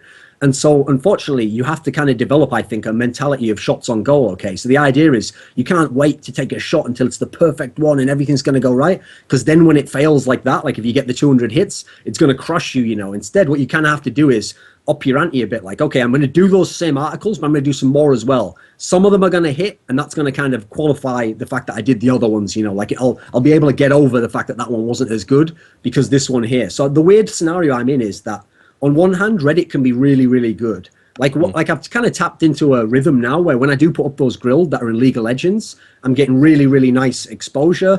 The feedback seems to be nice, almost what you'd hope it would be when you put up content. But I've had the other way go as well, where I've put the same things on the StarCraft Reddit, or I've put this other pieces of content up. And actually, the community can be extremely fickle, because the basic core problem I see with Reddit goes like this, okay? So I'll use the example of the League of Legends Reddit. So the League of Legends Reddit, I think, has about 120,000 subscribers, and obviously more people who aren't necessarily logging in, who will click, you know.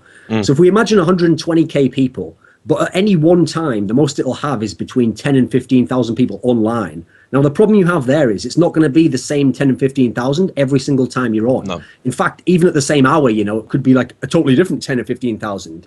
And the problem with the way Reddit works is that you need to gain traction within a certain amount of time, you know. And so if you don't get a certain amount within the first hour, and then it's within the first 2 hours, even if everyone comes along later and upvotes it, it's not going to get up in the same way. And so your problem there is you're kind of gambling as to which of the 10,000's on, you know. Are they the ones who kind of like me, who maybe want to see this stuff? Or are they the ones who don't like me because I made some comment or I wrote an article? Because I'll give you a quick example, okay? I've done some of my League of Legends grilled where some of them were with people I was very interested in. Some of them were ones where it was kind of like I had to put in a lot of work myself to get myself interested. These wouldn't have been my ideal people to interview, you know. Yeah. But it went well. I managed to make the best of it. Those have insane numbers.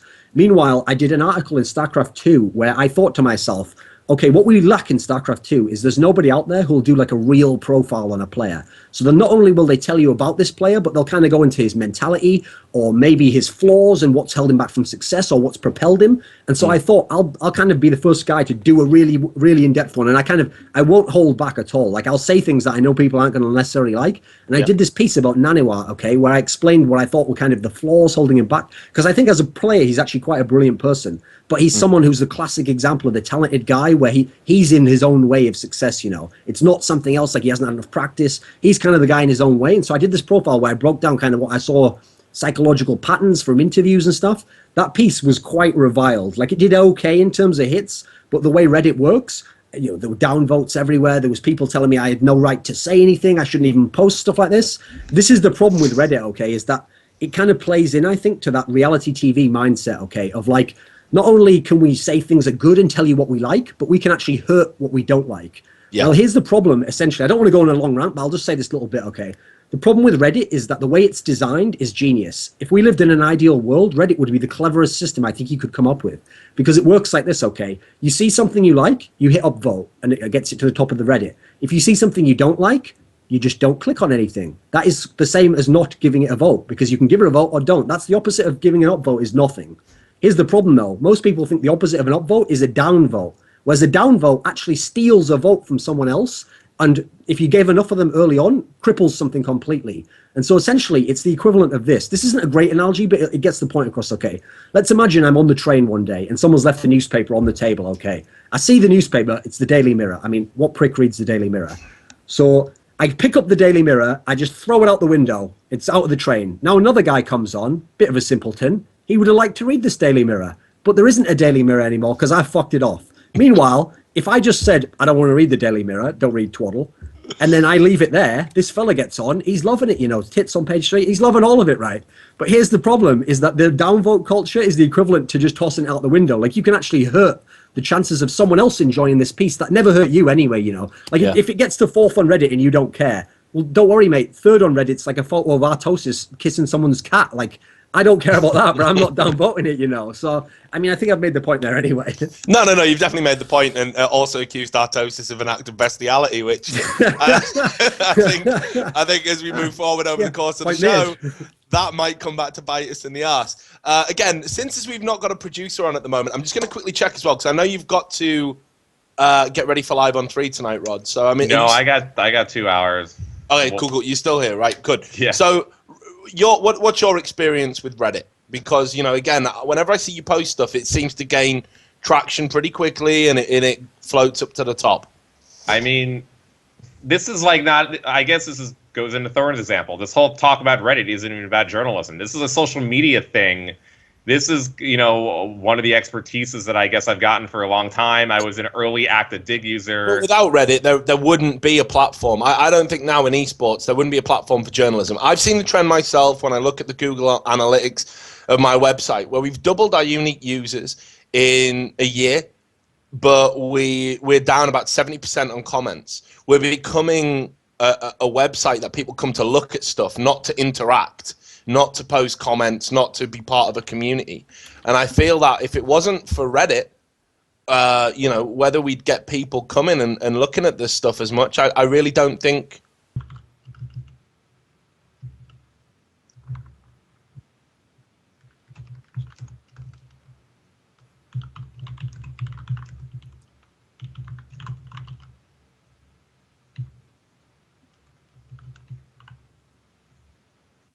Right, I think we're back. It looks like we're back. So it's almost as if we've taken a leaf out of Live on 3's books tonight. We've had all sorts of problems, but no, they're not DDoSes. I'm not going to hide behind a DDoS. It's just technical fuck-ups. So don't worry. But anyway, just before we went down for the second time tonight, and thanks to everyone for staying with us while that happens, we were talking about the importance of Reddit and how basically Reddit has become almost kind of the mainstay of journalists. That if you're not on Reddit, you're not, fucking anybody really, and you have to kind of use Reddit. Thorin gave us a lovely anecdote about it, which was the Daily Mirror, which I saw some of you responding to. Fuck the Daily Mirror, and it ended with a payoff about Artosis kissing a cat. Joke, isn't it? Yeah, well, I definitely don't think Artosis has ever done that. But Rod was now just about to tell us his thoughts about the Reddit system and how he doesn't feel necessarily it has been the kiss of death to journalism.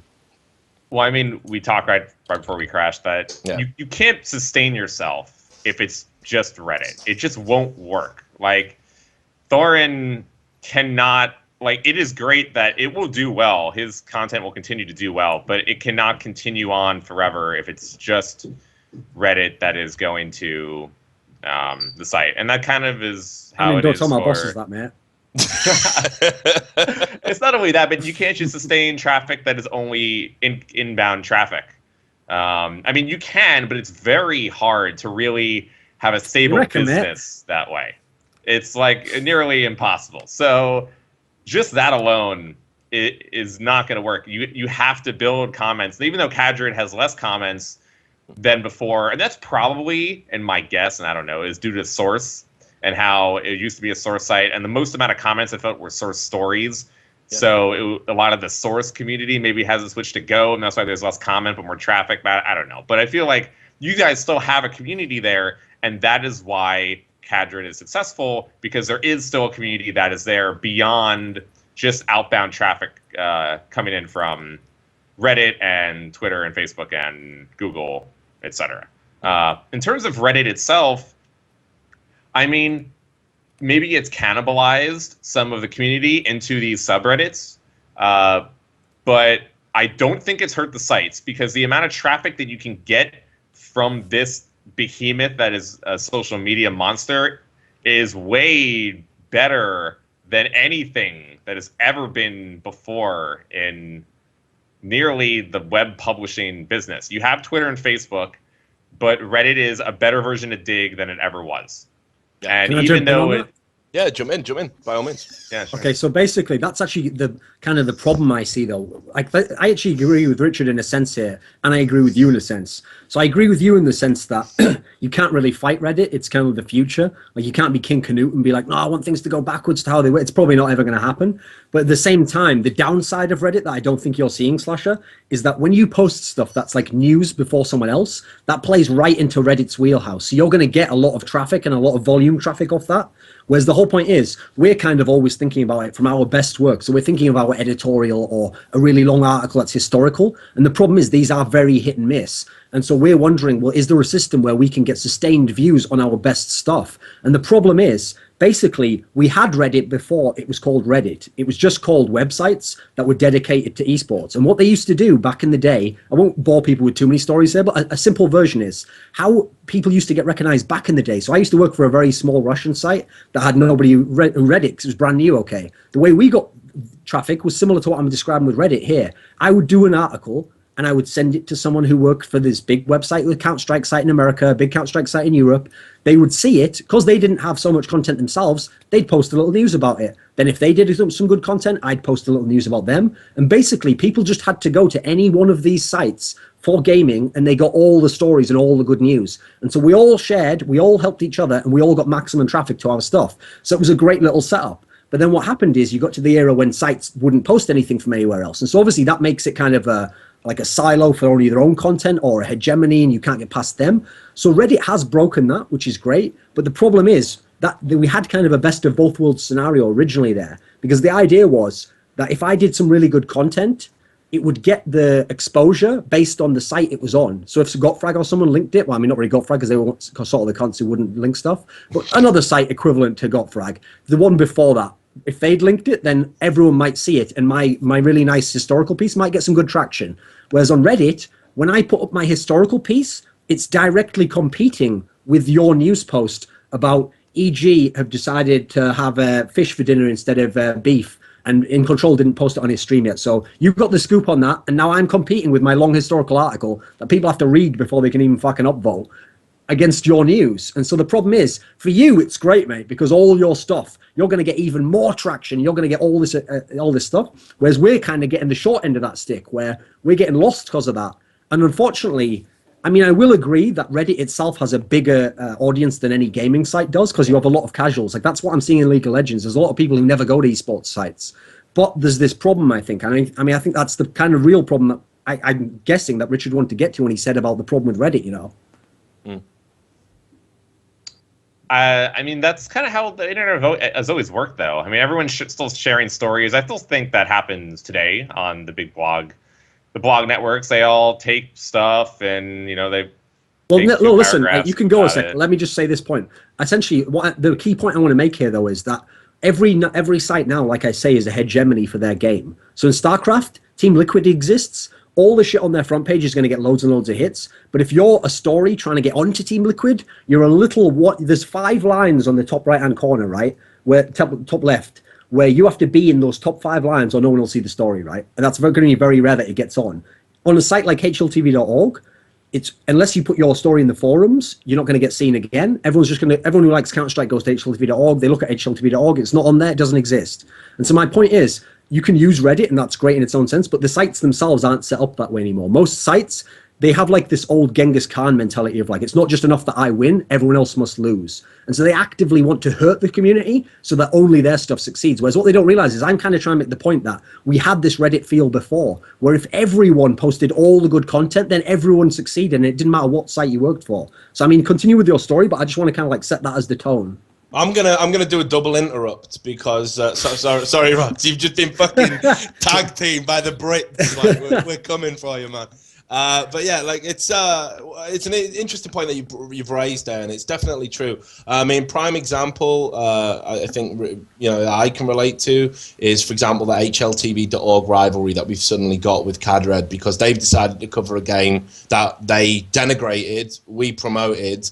They changed their mind because they saw the writing was on the wall for 1.6, moved into it, and have done nothing really but try and forge this rivalry that, I think, getting to the stage it's actually just really fucking embarrassing. It makes me wonder about even being involved in the game full stop, whether the website should cover it, because we've got this situation at the moment where, here's a prime example. I go to an event, I do an interview with Red Eye. Red Eye says on that interview, if we get 75k viewers on one stream, then we will move CSGO to IEM. That's a big story. That's a direct quote. That should be reported about. It doesn't really matter who does the interview. But it was deliberately ignored and deliberately not reported about on that website because I had conducted the interview. And then what they would then do is they then later go and ask the question that I've already got by accident through my line of questioning. And, you know, they'll write a follow-up story and make it look like it's completely self-contained, as if what we did had absolutely nothing to do with it whatsoever. And, you know, you see this quite a lot, like you say, the idea that it's not enough that we get our content to the top, but we actually have to push other people's down. I think Team Liquid could do way more in terms of helping good content reach the StarCraft 2 community.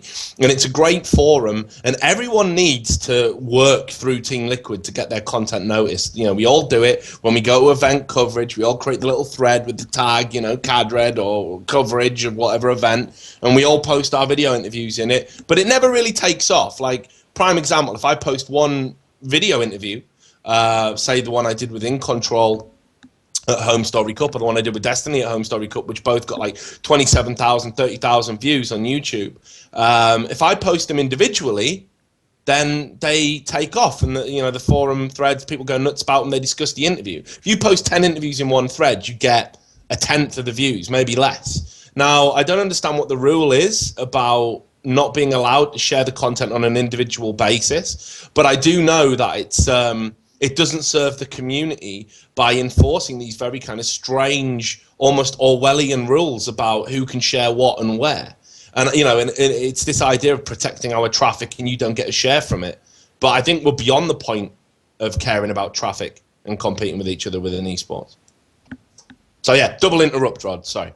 So I actually think these are two different things. The first thing is, I mean, I'm going to apply it to just, you know, the tech industry or the mainstream gaming industry or whatever. I mean, they take each other's content, and there are some people that get angry that without sourcing and linking, I think that's apparent for all industries, that if you're going to take something, you better not take the entire story.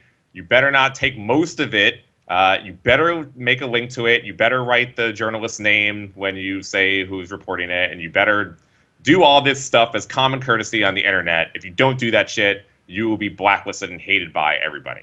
I mean, I think that needs to get in esports more and more, but the editors that are curating that content can pick whatever they want to. So those sites you can't submit your stuff to, like, when GameSpot writes an article, if it's going to pop up on Polygon or The Verge, those editors have to personally curate and pick it. You can't submit it to, like, their forum to be put up on the front page of Polygon. They're going to have to pick that out. I think that probably needs to happen more here, where we can pick out certain stories and highlight them. You know, honestly, that happens more with a news story than an opinion piece. I don't really see content creators, like, I don't see the New York Times helping the Boston Globe on their opinions. I don't really think you'll ever have that. I see no reason why that should come to esports either. So, I do think we need to have these stories on multiple sites, but that is based purely off the editors and what they want to be posting on, and we can't dictate what those guys want to do. Now, the second half of it is, like, posting on Team Liquid's forums and posting on Reddit. We're really talking about, like, social media marketing stuff. We're not in, like, the journalism level. Reddit, honestly, has, like, you can't even, you're sort of allowed to post your own stuff, but not even really. Like, none of us can really do any of this. It's just that we're established members of the community, so it's deemed okay. But even that's not really cool. And Team Liquid, as a site, doesn't really have to allow us to do any promotion about anything, because it's their site and we're just using their forums. So even though they need our content because it makes the forum better, and they should be featuring it and curating it, but it's not their responsibility They should be doing it better for Team Liquid, but if they don't, it's hard for me to raise concern, even though the point that you made about the interviews is totally true, and the way their forum structure is broken. But that's a Team Liquid problem that they need to fix. No, but I think the problem is that it actually benefits everyone. Like, here's the point, right? I'm not saying destroy HLTV.org, break the hegemony, we must form the revolution now. I'm saying it's fine that HLTV.org is the #1 CS site.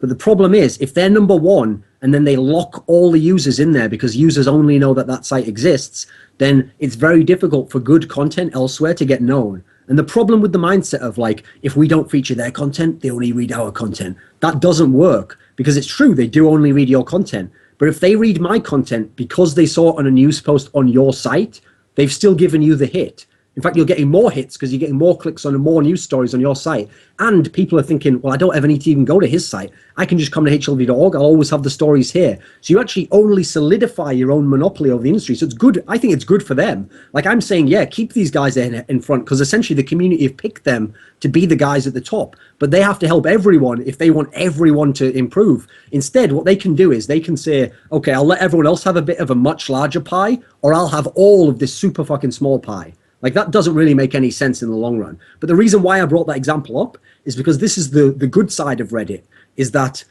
you can smash the hegemony to a degree. Because in League of Legends, this is the first time I ever noticed there was no site that rules over all the others. The front page for a League of Legends fan is the League of Legends subreddit. It's not Team Liquid, it's not some other site. They go there first. So in theory, there's this egalitarian element where my story can still get to the top. Because obviously, like, I mean, we could bring in some other elements here where the real problem as well with these big sites is that if one person dislikes you personally there, they can ruin everything and make sure you never get on their site. Which obviously we're talking about like community things here. So the community isn't getting to decide on the sites what news gets there. But the good side of the site that I think we miss with Reddit is the idea that if I'm a respected community member who runs a site, I can tell people, like, listen, you guys might have skipped over this, but I think this is really worth you taking a look at. This story here is really very good. Have a look at it. Here it is. I'm presenting it on my front page as this feature box or something. And a lot more people are going to give it a try there. And as a result, I think it benefits everyone. So there's like the pro and the con of it. I think are like both. They have that almost exist at the same time. I think just to kind of bring a new element to what we're talking about as well is the websites that have been around for a long period of time. I mean, everyone specializes at their own thing. Like HLTV.org is a website built around a stats system. And I feel like the articles and the content they produce is built around that. Whereas CADRED's never had that. We've always been built around our editorial pieces and our feature-length articles, and when we recoded the site to look a bit better, and obviously, you know, it looks terrible now, but you know, back at the time it was pretty swish. We built it around to put feature content front and center. And I just feel like when you focus on something individually, I mean, it's like, you know, I've always said it. I've said it to the guys. I don't consider it a contest. HLTV.org have got a stat system, we don't. Brilliant. If you want statistical analysis, HLTV.org is a great site to go to for that. Pretty much the only one in Counter-Strike. However, if you want to read a feature-length article, or watch a good video interview, or read a piece of editorial, that website's not going to cater to what you want, and you're going to have to use both if you're interested in both. Therein, for me, lies the problem where, you know, I'd be happy on CADRED to link to a statistical breakdown of an event by, you know, even a guy like Lurpus who can't, you know, fucking stand me for whatever reason. You know, if I feel that it was going to be reciprocated and they were going to say, well, here's a really good video interview, or even if they would just pluck out stories that arose from video interviews for the good of the community, make it feel, you know, kind of holistically like it is an esport, not just the game suddenly becomes an extension of one website's machinations, which I feel is like the real problem we've got at the moment. You know, it's like everyone tries to be a one-stop shop for everything. No one specializes. I mean, I'll give you an example of like what this always reminds me of and why I think the mentality doesn't work. So when I was a kid, I'm sure you guys probably can understand this. Okay, so when we had these games consoles or games machines, most of us, if we didn't come from an affluent family, like I didn't, we could only afford one, okay? And so we'd buy that one machine and we'd start buying games for that machine. And what would happen is everyone at school had one machine or the other, okay? So they had a Nintendo or they had a Mega Drive or, well, Sega, I guess you'd say, because people won't know what Mega Drive is. Or they had an Amiga or they had a Commodore. Whatever they had, right? They would always, because they could only afford the one, they'd just talk mad shit on the other one. And they'd say, it's fucking trash, that game's rubbish. They'd only play the games on their machine, right? Yeah. And so what happened was, once I got a bit older, I had a bit of cash of my own, you know. So suddenly, instead of this old mentality, I thought to myself, wait a minute, there's some really good games on that other machine that they don't have on my machine. In fact, they're specialized in a certain way. So instead of buying 50 games and 40 of them be okay on my machine, why don't I just buy both machines and buy the 10 best games for both machines? And so I'll give you an example, okay? On the PlayStation, that was easily the most popular console at the time. But then the Nintendo 64 came out, and because of a lot of tech problems it had, it was not ever going to be as popular, okay? And because it was quite expensive and it came after the PlayStation, everyone who had a PlayStation was like, fuck the Nintendo 64, the games are for kids, you know, I don't even want to play any of those games. But the same person who claimed they didn't want to play Mario 64, which was like a fucking unreal technical evolution of the genre, would then go and buy like fucking Spyro the Dragon, which was like a really shit version of Mario, but made for the PlayStation. This is the analogy here. Instead of just all of us saying, why don't we just go with the best of it? What everyone's got their niche at, let's like encourage that, embrace that. Let's share everyone's quality. We all raise up a level together. Or we can all just decide, no, I'm the only one who exists here, so I'm going to do a shit version of that guy's niche, and then no one's going to, you know, some people will see that and not see his. Like, I don't really see what the benefit is. Like, it's a very, very short-term benefit. You know, you get to fuck someone over, but what does that do for you even? Yeah. I mean, I totally agree. It's something I've been saying for a while, but I just don't think attitudes are going to change, because it's like you say, when esports was first becoming big, everyone wanted to carve something out for themselves, and it all stems down to points that Rod brought up earlier, that there isn't a fucking sugar daddy. You're not guaranteed to get paid. So what everyone wanted to do was carve out a niche, because that equates to traffic, that equates to click-throughs on adverts, and that equates to money. And it was a way to basically live in a state of arrested development, not have to get a job and to work in an industry. I mean, that's the thing everyone says, right? Oh, I'm so passionate about esports. I love esports so much. Esports is so great. But a lot of people who work in esports and have developed in esports, I mean, they're doing it so they don't have to do something else, you know, and I can fucking identify with that, because I hated humping a fucking 9 or 5 while I was trying to be an esports journalist. I wanted it to be a stepping stone, and I wanted to carve a career out in it, so I could work with some autonomy. I didn't have to go into a job and, you know, fucking deal with some prick boss who didn't have half the qualifications I did, but he'd been at the company 20 years longer, and blah, all of that bullshit that you have to do in 9 or 5. You know, in esports, rightly or wrongly, I'm kind of, you know, known. I kind of get to do what I want, and you know, it's seductive, even if it is a real small hill to be the king of. You know, but that's the brutal truth about it. And I think because it means, you know, so much to so many people that are all trying to do that same thing. I feel that's why that siege mentality that you keep talking about, it still prevails even now when it's completely redundant. Well, I mean, Slasher could probably speak to this, actually, because the key thing of the three of us in this chat here, okay, me and Richard basically make a good living for the world that we come from in esports, okay? So the world that we used to be in, where, you know, like £300 a month was like an incredible amount of money, and that was like, fuck, I'm really living large, high on the hog here, you know, I'm sort of king of the realm. Slasher's the only one of the three of us who, in a real world, makes like pretty good money. I mean, if Slasher had a real job in any other area, I'd be surprised if he made much more than he makes now. Like, I think he makes a pretty good amount for his actual, like, skills in general, okay? I think he's paid the right amount, roughly, unless esports get massive as a real sport. And so the weird scenario that we're in is that basically we have this like, strange situation where... let me think what I was going to say there. I got lost by my own analogy. You got Slasher, dude. Yeah, that's what it was. Slasher cursed me. Oh, I'm so sorry. Did something happen, Thorin? Duncan, are you okay over there? Because as the better man, I wouldn't want this to happen to someone like you. Let me think. This is redemption, by the way. The thing is, I don't want to, unlike you, mate, I don't just waffle until I get my sentences back again. I actually try and pause, think about what I'm going to say, reflect, come up with useful points that are going to mean something. So anyway, yeah. basically, let me think of the point. Okay, so it was about who gets paid how much. Here's the problem that I see with a lot of the in-sniping. It's that I understand, okay, the original mentality was it was scarcity, okay? You had to fight for whatever you could get, and if someone else got something, it's true, that's money that could have gone to you. It probably wouldn't, but the fact that it went to him means it's definitely not going to you, because there isn't that £300 to go on top of your salary. It's going to this guy over here instead, okay? So that makes people in-snipe, and they're fighting, and they don't want to help each other, they want to fuck people over, and there's all these weird elements of ego involved. But the real problem now is I don't think that exists anymore. Like, I think actually we're seeing the industry develop to the point now where I know, well, I don't actually know many of them. Slasher tells me about them. There's tons of people who have like an actual job in esports. They earn quite a decent amount of money, and you wouldn't ever know them because they're behind the scenes, you know. Or there's someone who maybe from the work they put out, you wouldn't think they get paid that well, but actually they get paid pretty well. There's a lot of people. So I don't think it's the case that we need to kind of be infighting in this way anymore. And so kind of going back to the scenario earlier where I was saying, like, you get a bit bitter if you're a journalist because of the fact that, like, this guy gets paid more than you or whatever. The problem with it is like, I think that we'll I don't know if we can ever get to the point where you actually get paid based on how good you are. Like, I think this is a point that me and you have talked about a lot in the past in esports, is this idea that unfortunately you kind of have to go one of the two paths.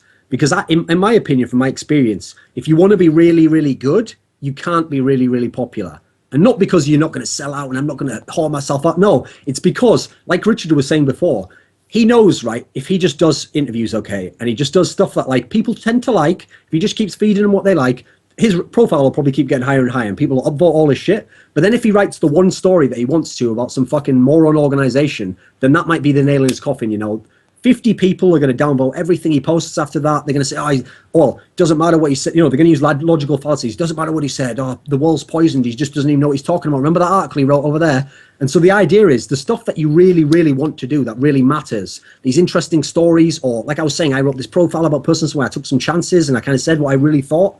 I knew that obviously everyone has fans. Someone's going to hate that. And so if you really take these chances, you can't be super popular.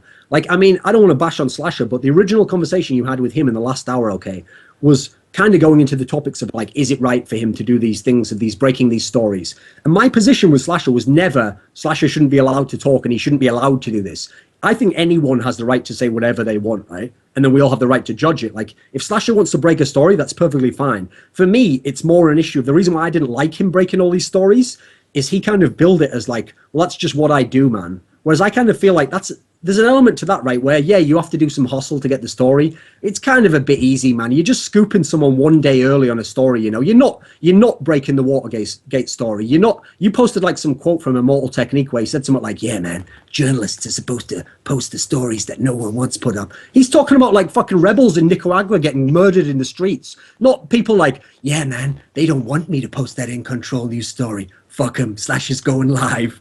You're not the rebel underground, mate. You're just scooping someone on a really easy story one day early. So basically, listen, do that if you want, but it's a bit profane, you know. And so we're trying to aspire to some higher ideal here, mate. We're trying to work on our craft and do something like special and make things more than they are. We're not trying to bring everyone down into the mire of, oh, I got this first in, and yeah, you know, who cares about that story because I already had the story. That's all that matters. Like, I think you, Slasher, you probably can't do really long articles, okay? Let's be honest. Like, it's not really your form. It'd probably take a lot of work and development to get to that level.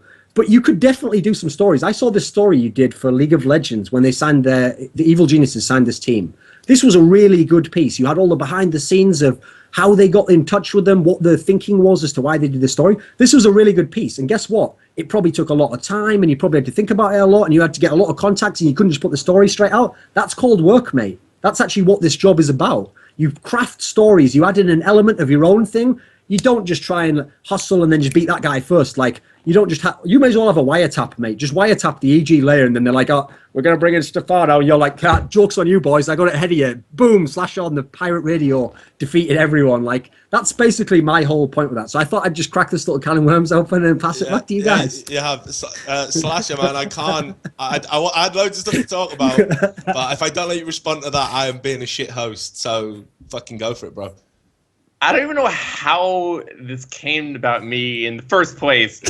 Slasher, listen, I love you. You're a beautiful man. You're very amiable, but you're terrible at coming up and articulating your points. So please just think right now. Give me some real counterpoints and don't make each sentence like split off halfway through. Okay, go please. Look, you guys aren't doing stories on the world either. All right, we're talking about esports. So yeah, look, that Immortal Technique quote, totally not great context. It is funny, but look, we're talking about esports here, right? And breaking news stories is in esports. It is important. You can't tell me it's not important. Enough people are talking about it that it is. The community and the readership tells me that I did a good job and that it is important. And then two, it is hard. I mean, how are you going to tell me how much hard work it was to do the story that I did with Alex Garfield and Snoop A compared to the amount of time that it took to break the story that they were going to be going to the team, which was, by the way, 2 weeks later, not one day. I'll tell you, because I've done investigative journalism on your job, mate. I've looked at what you do and I've asked around. And basically, the problem is, you do put, here's the thing, right? You know, when people complained, okay, if Slasher doesn't do this, then, you know, someone else will just do it. So it's like, you know, let's just have Slasher do it and let's not worry about that. No one else would do it because no one would work as hard as you do to get the story right. Because what happens is other people ask someone, like they actually are stupid enough to go to Alex Starfield, hey, mate, who are you signing? And he's like, I can't reveal that. And they're like, oh, fuck. All the access was closed off. I couldn't get to the story. Whereas what you do is you go to someone's bidding on a player, okay? EG's bidding on him, Liquid's bidding on him, and Axiom's bidding on him, okay? And what happens is EG wins the contract. And so there's 3 days before they go live with their news while they're putting together some shite video that they're going to like build some Oscar-worthy material where there's 3 days where you can get your story out. But EG's not going to reveal it. And they actually probably will lock things down so that it's not leaked. But what you do is you then go to Liquid and you go, I've heard you got that player. And they'll go, no, we didn't, mate. And you'll go, okay, mental checklist, Liquid didn't get him. And then you'll go to Axiom and then you'll go, so did you get that player then? And then let's imagine, this is a hypothetical, okay? We love the people at Axiom. They're wonderful people. Let's imagine the people at Axiom happen to have a little bit of a beef with Team Liquid or EG. Or maybe they were a bit annoyed that they made a good bid to this guy and he took the EG offer instead. And they sort of think, you know what? Fuck that guy. Yeah, you know what? EG's signing him. They're signing him on this day. He's going to get paid this amount. That's how you get the story, mate. You're making it sound like you go out there and like, you are like on the streets of Nicaragua, like where you're down in the heat, Slasher. The people don't want me to tell this story, but I'll get to the end of it. And then you get like you're in a bar one day and you notice on the bottom of your beer mat, it says, meet me at 7 at the Corral. And then you go out there like, Jesus, there's going to be a shootout here. Like none of this happens, mate. That story you wrote about League of Legends was really good, like I said, because it had background. But the problem is that takes actual creative power. You have to think about it. You have to, how am I going to build this story? What narrative am I going to tell? There's craft to it. There's not a lot of craft to just saying, guys, someone's going to do this. And anonymous source told me, even if you're right, and by the way, you are right the majority of the time, I think you do your homework, unlike a lot of people, and you do find out if it's really the true story. Here's the problem. I'm not saying don't do it. You will be successful. You will get loads of traffic, but that's what really this discussion's about. We're talking about the sacred and the profane here, mate. I don't want to take this to too high a level, but we're trying to achieve something in terms of like craft and self-satisfaction, and you're kind of going for the easy laugh, you know. You're just going for like, oh, that's the easy one that'll get there. Like, it's Slasher, everyone. Like, respond. I tried to, and then I got slashered by you. Shouldn't have gone up on me a bit when I had that pause for a minute. I just feel this like isn't going out inside the room and game, putting the kettle on, bro. I know. Here's the thing: like in the first half of the show, Duncan, I was talking about how it was absolute bullshit that Slasher got ambushed and criticized on fucking streaming. What the fuck, dude? Like I was not complicit in this. I am a host. Now listen. Like, okay, Slasher hasn't had a chance to formally. I want to hear the rebuttal, so, dude. Come on, Slasher, let's give us the real rebuttal here. Give me your best thoughts. You're comparing to this, you know, Nicaraguan. What? There's no point in comparing this. We're just talking about esports. If you're trying to relate the amount of effort and time that it took to do the Snoop-based story versus breaking news, then I think you're sorely underestimating that people just tell me things. Look. Mate, I just told you how you do it there. You grill people who are on the side. If that's different, tell me that's different. There are things that happen. I talk to everybody involved. Listen to this guy. And I have sources for stories. And yes, some teams are bitter about it than other teams. But that is not what happens all the time.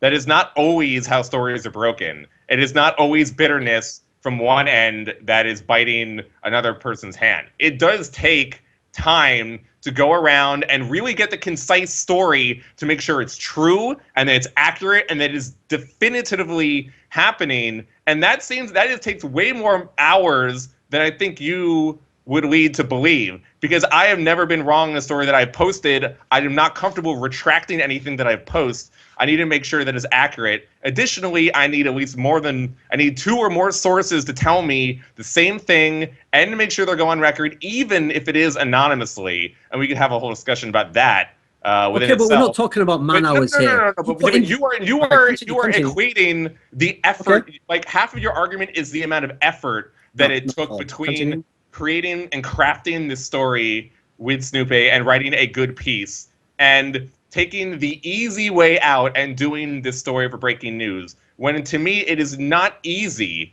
by any of the imaginable. Maybe you could say that the Snoopy thing took a little bit more, but I wouldn't even say so in terms of all the other factors that are involved in breaking news stories. I mean, listen, mate, I was being generous with the Snoopy thing. And just finish your point, man. These sentences take forever. Do you know how long you just talked? It was Yeah, but I talk in complete sentences. Please, continue. Guys, I want to be a host, not a ref. Have done I'm doing it. the story about the feature piece would have never happened without the breaking news story to begin with. There aren't these avenues to do a story like that without breaking down some walls to begin with. There is not really much opportunity right now to work with teams or leagues to go in detail about contract signings, money. I'd much rather talk about this aspect than this meta bullshit, which really none of this matters at all. And Can I respond to this? Because this is really what I want to talk about here. Okay, so you made a good point there. Basically, I was being generous when I said about the Snoopy bit, mate. You've done about 2 articles in like 7 years. Like, I didn't have a lot to go with here, you know. You didn't have the Pulitzer Prize thing that I could bring up that you'd done. Really, I'm talking about the Snoopy thing because I think it's better in terms of the craft. Like, it actually took some skill to do that. My point isn't that you don't put in the hours. You put in the hours, but you just put in like hours on an assembly line are not the same as hours spent designing a bridge as an engineer, mate. Those are 2 totally different things. One is just manual labor. One is like, it takes an incredible amount of skill. You have to learn certain things. You have to develop it. You have to conceptualize. You have to make something tangible come from the real world out of your ideas and thoughts. Here's the problem. You just sort of kind of tacked onto the thing there that you never normally say that really irritates me about you, which is that you really do think that this is just all esports is. You think it is just any fucking news story. My news story and your article, they're the same thing. It's just games, man. And if I get beaten out, the community's voted me the winner, and don't be bitter about it just because you lost out. No, my point here, and I want Richard to speak to this after, is that we're actually trying to aspire to a craft here, mate. Like, in my opinion, without going too philosophical, the point of life isn't happiness and to acquire things. It's to fulfill your human potential in a specific direction. And so when you actually can do that and you build on a craft here and you get better at it and you analyze and then you try to say, okay, what are the things here and what can I put together that will make something that's more than the sum of its parts? So I did an article here that made someone think in a totally different way about a player. Or I did an article here that made someone think about someone's career in a new way, like they're going to enjoy it and appreciate it in a way that maybe they didn't before. And I've elevated things to a degree. Instead, you're trying to equate that with like the most base things. Whereas the point I'm trying to make here is that, sure, you can do that. No one's stopping you, mate. No one can stop you. You can just be the most successful in the world. You've got all the money. What are you complaining about? You have all the money, all the fans, everything. We're not complaining. We're saying, listen, we've got our things as well, but you can't ever say that the 2 things will be equal and we can have your position and you can have our position. You always try to make this equation, right, that I've seen a lot of people make, where a lot of people who are very successful journalists or people in esports, if they give like, say someone asks them about my work, okay, they'll say something like this that's a backhanded compliment. They'll go, listen, I love his work, you know, it's very in-depth, he does a lot of stuff like that. But I mean, you know, I don't work in that area. I don't try to do those things. I could probably do them, you know, but I'm working over here. Like, no, mate, if you're the guy who hammers the nuts and bolts into a bridge, you couldn't be the engineer who designs the bridge. Let's not fuck around here. And I'm not saying you don't have a place. You have a very important place. But don't start trying to bullshit us and pretend like everything's simple and you could do this as well. If you could, I'm not going to go too philosophical. I think you'd probably be more fulfilled as a human being, like spiritually and philosophically. But instead, you're going to pick your area. So you keep going in that area, we'll go in our area, but let's just agree to have, okay, you're very good in your area, I'm very good in my area. But let's not pretend like you could just come into our area, start peeling off articles and just writing editorials. it wouldn't happen, mate. That's why you don't do it. So let's just not bullshit, okay? And that's a general point as well as to attack you. But how did we get to this to begin with? I wasn't even talking about this. None of this was in the discussion at all. You could, at the same rate, not go into breaking news stories and doing the same thing.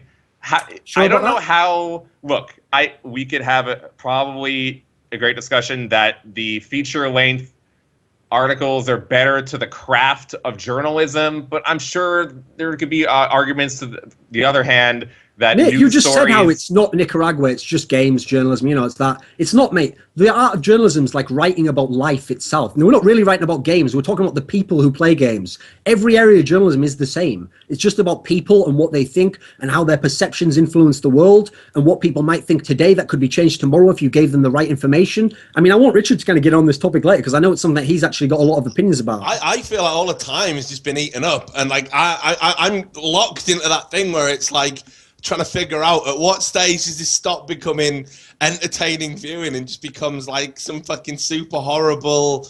Yeah, I'm trying to gauge the moment. I don't know if we've gone past. I want to hear what you say about this. Oh, look, man, fuck. Like I'm a little from column A and a little from column B because I try and be. I guess my biggest problem is I try and be all things to fucking all men. I consider myself like my strength is writing features, and I consider that a hell of a craft.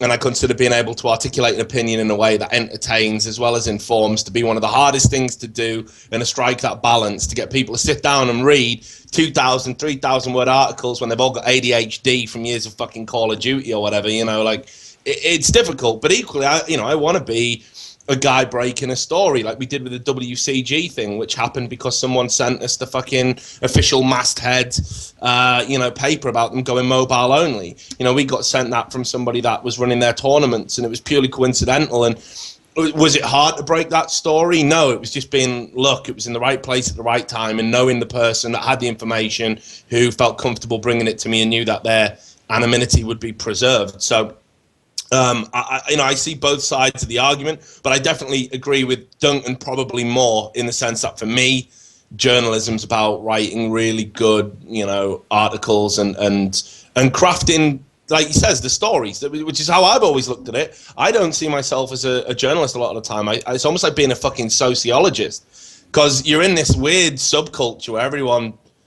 does something that no one in the outside of it understands, and what I try and do is pick out the interesting stories and tell them.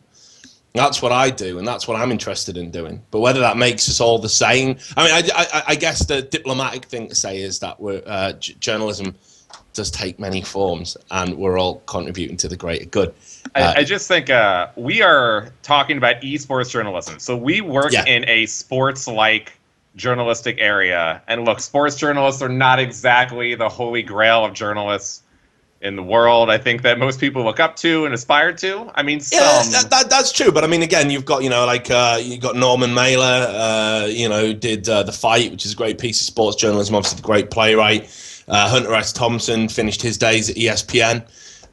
He's written 2 American classics that are in the top 100s. Probably did some of the best political reporting on Fear and Loathing on the Campaign Trail. So, I'm just saying sports writers can transcend. I mean, that's basically what the point I'm making is what Richard just made there, is that the idea is I don't look at real journalism like the 24-hour news cycle and sports journalism and think, oh, if only esports could be there. That's not stuff that interests me anyway. Like, personally, I'm not interested in news in general. I read it because it helps inform my opinion for my other stuff. But news isn't like the be-all and end-all for me. Like, what happens today, I mean, think about my articles. What happens today really isn't that important to me. Like, a lot of my articles, you're going back in a time machine with me. We're going to whatever year here, and that's what it's going to be about. And it's going to be the longer view. And so it's not that you can't have these things. Like I've said repeatedly now, these are totally acceptable. They're even necessary to a degree. But I'm saying, the reason I've kind of, like, had a little bit of a rant at you, Slasher, is because you're quite an amiable guy and I know you're behind the scenes. So I know that if I do this to you, then it's not actually the same as if I'm going all out on someone else and like it's going to be bad feelings. I'm picking you kind of as like my example of it. Like not all of it's exactly specific to you. But the problem is I've seen this trend in general where on one hand, essentially, I'm going to be a bit rude here. The people I think are the really, really quality journalists who are doing great work, we're very, very forgiving to the people who are doing the other work. And we're not saying, no, you have to be on our level.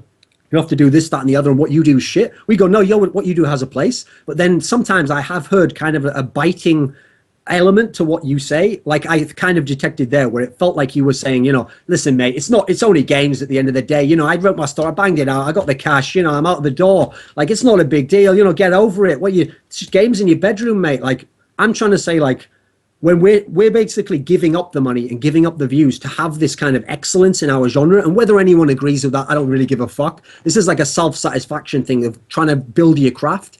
So if we're going to give all that up and we're going to be very magnanimous to you, I think it's only fair that you kind of reach back across the aisle and say, no, you do something valuable that maybe I couldn't necessarily do, or maybe it's not my style of thing, but I think what you do is relevant as well. Whereas it felt a bit like almost sour grapes on your part there. Like, you want everyone to love you for everything. And if anyone criticizes you, like, oh, well, you don't do the really in-depth stuff, you can go, well, I could do it, could if I wanted to. Like, be fair. But the very beginning of this show is me telling people I really can't write. I'm really not known for being a good writer. I've already admitted this.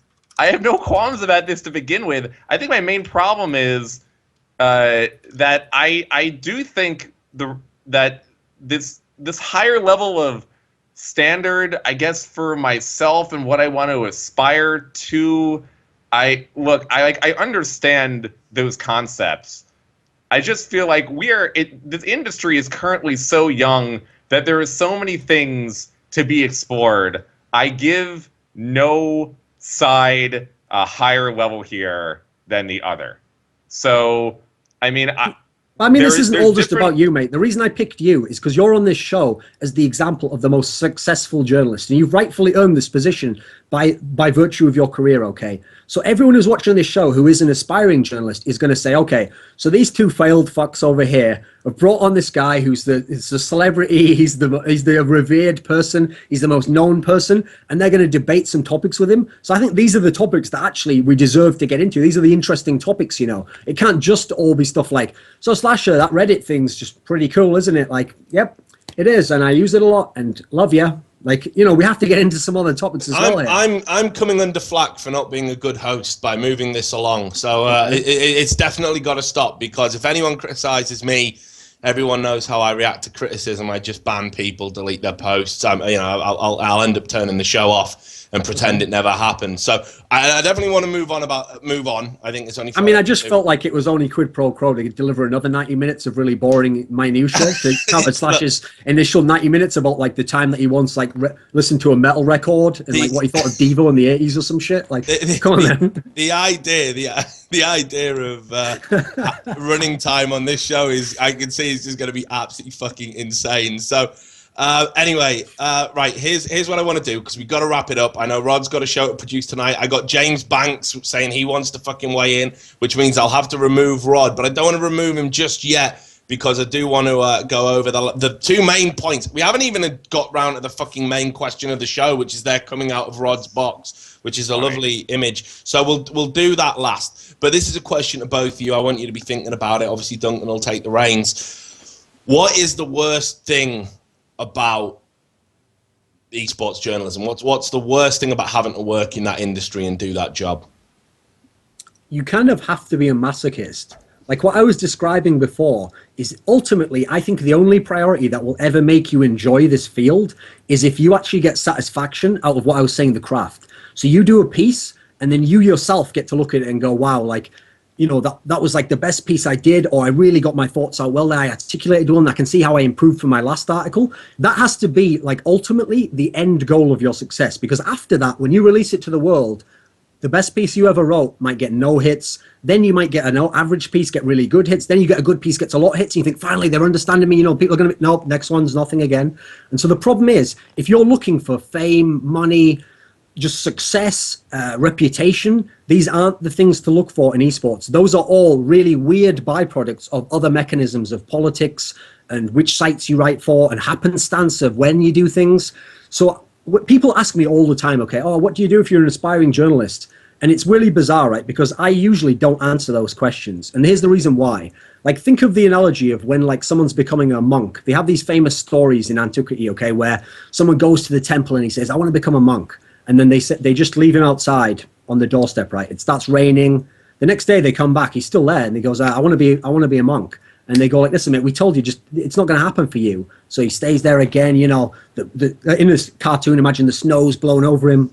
They come out on the third day. The guy's still there, you know, he needs water, he hasn't got any food, he's half crippled on the floor. That's when they pull him inside and they say, okay, you're obviously the sort of person who has the staying power to be a monk, you know, like no matter what the conditions, you're actually going to do this. So unfortunately, if someone wants to aspire to be a journalist, my advice would honestly be don't. Because if you're someone who take that advice, you shouldn't do it, mate, because there's going to be a lot worse shit than that that'll happen to you along the way that'll make you wish you'd never started. So don't do it, basically. Because if you do it, I mean, even with my own career, I can't recommend it to anyone because I can't know that with some of the really fucked up shit that happens along the way that I somehow, maybe through luck or through just epiphany or something, managed to get past some of the obstacles. I don't know for someone else that those particular obstacles, they'd be able to get past them or that they'd want to even get past them or that the end goal would even be worthwhile, you know. So ultimately, I think in terms of the topic, that's the idea of the worst element, is that the worst is very, very intrinsically combined with the best elements. And so there will be really, really satisfying moments, okay? But they won't be the kind that you imagine when you begin, or who, if you're an outsider, you imagine these will be the case. Because at the end of the day, even insane amounts of hits and even success and even getting some money, I think if you haven't got the right sort of mindset, that actually won't kind of be like it won't be a destination for you. You kind of have to enjoy this really fucked up journey. So basically, unless you read like Camus', you know, the myth of Sisyphus and thought, oh no, that's brilliant. Yeah, I'd love to just slave away every day, then have the fucking boulder fall down the hill and then go, well, time for that again. Let's post some more photographs from this land and write up this news post about the second attendant to DreamHack. Can't wait for the third one. Unless you think that's fascinating shit to do 10 years into the business, don't even think about joining. But if one day you aspire to be a box who can just berate Slasher, sort of do it in a way where he doesn't have anything to say back to you, then this could be the field for you. Right, Rod, worst thing. I'm guessing it's coming on shows and getting fucking ambushed all the time, right? I don't know how this happens. Like, this wasn't my plan. It's just, you just bring something I don't have to do anything or say anything really about anything, and it just happened. I love you, bro. I find that fascinating. Yeah. Worst thing is dealing with Thorin on a fucking daily basis. This might be your boss someday. Like, you might want to kill yourself if you get into esports journalism now, because you'll have to listen to him like every day. That accent will kill you. He'll make your brain explode. You won't get paid that much, and you will leave in like 6 months. All right, but no, really, esports, it's still an industry that never existed beforehand. There is still, most of the companies in the industry are not profitable nor making money, not just journalism, but we're talking all the events, the leagues, the teams, the players. There's a whole lot of people that are still trying to become profitable in terms of legit business and companies. So being a journalist in an industry that hasn't even still found its foothold in terms of the larger market is going to be very, very hard. And until the industry itself continues to grow and be more self-sufficient and make more money, then there is going to be more opportunity for people to actually cover things that are going to exist rather than talking about all the companies that are going to be dying soon and no longer around. So I think, you know, the biggest problem with esports journalism is still esports, and that it's still growing, and it's still going to take some more time for there to be more stability and to get a better sense of, you know, how to really do coverage and how to make a living off of it, whether it be to work for a bigger site or to do it by yourself, run your own blog, do your own video, whatever. It's going to take some time still for things to settle down. We're not there yet. So I think really talking about this is almost as, you know, we're still talking about, is esports here yet? And the answer is no. But we're getting there. Okay. Right. So last question, and we'll wrap this up quick because I've just seen the run time. We've been going for 3 hours, guys. It's been emotional. I don't know if we're going to bring James in. Duncan, stick around. I think we'll say goodbye to Rod so he can after he's answered this question, so we can let him go and get ready for Live on 3, which I'm going to be on tonight, which is going to be sweet. Please don't fuck me over like I fucked you over, Rod. Please, please don't, man. I'm a nice guy. I don't deserve it. So, but right, the question we asked the general public: do esports journalists over-evaluate themselves? Duncan, based on the spiel you've just given, I imagine a lot of people are going to be sat home going, "Fucking yeah, they fucking do." What are your thoughts?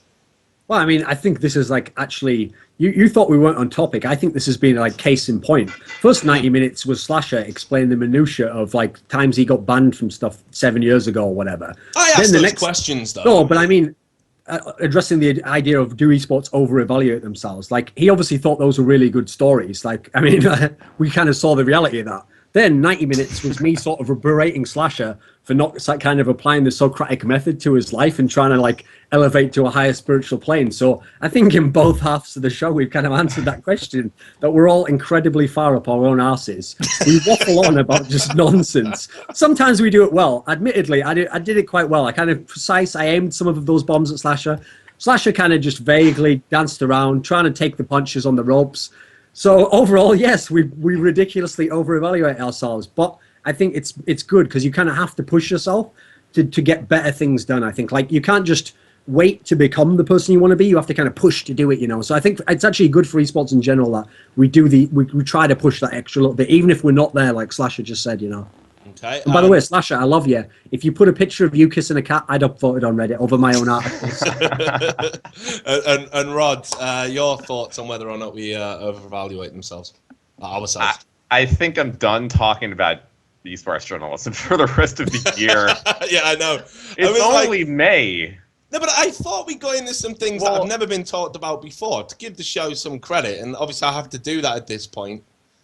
So no, I hear you. You know what it is? Even a few weeks ago, I heard this question asked to the mainstream gaming journalists. Like, there's this group where all the gaming journalists talk to each other, and like they were even getting some flame for developers about thinking that they're too important in this entire discussion about video games. That journalists are propping themselves up too much in the discussion, and they're not just keeping the discussion more on the developers and the games that they're making.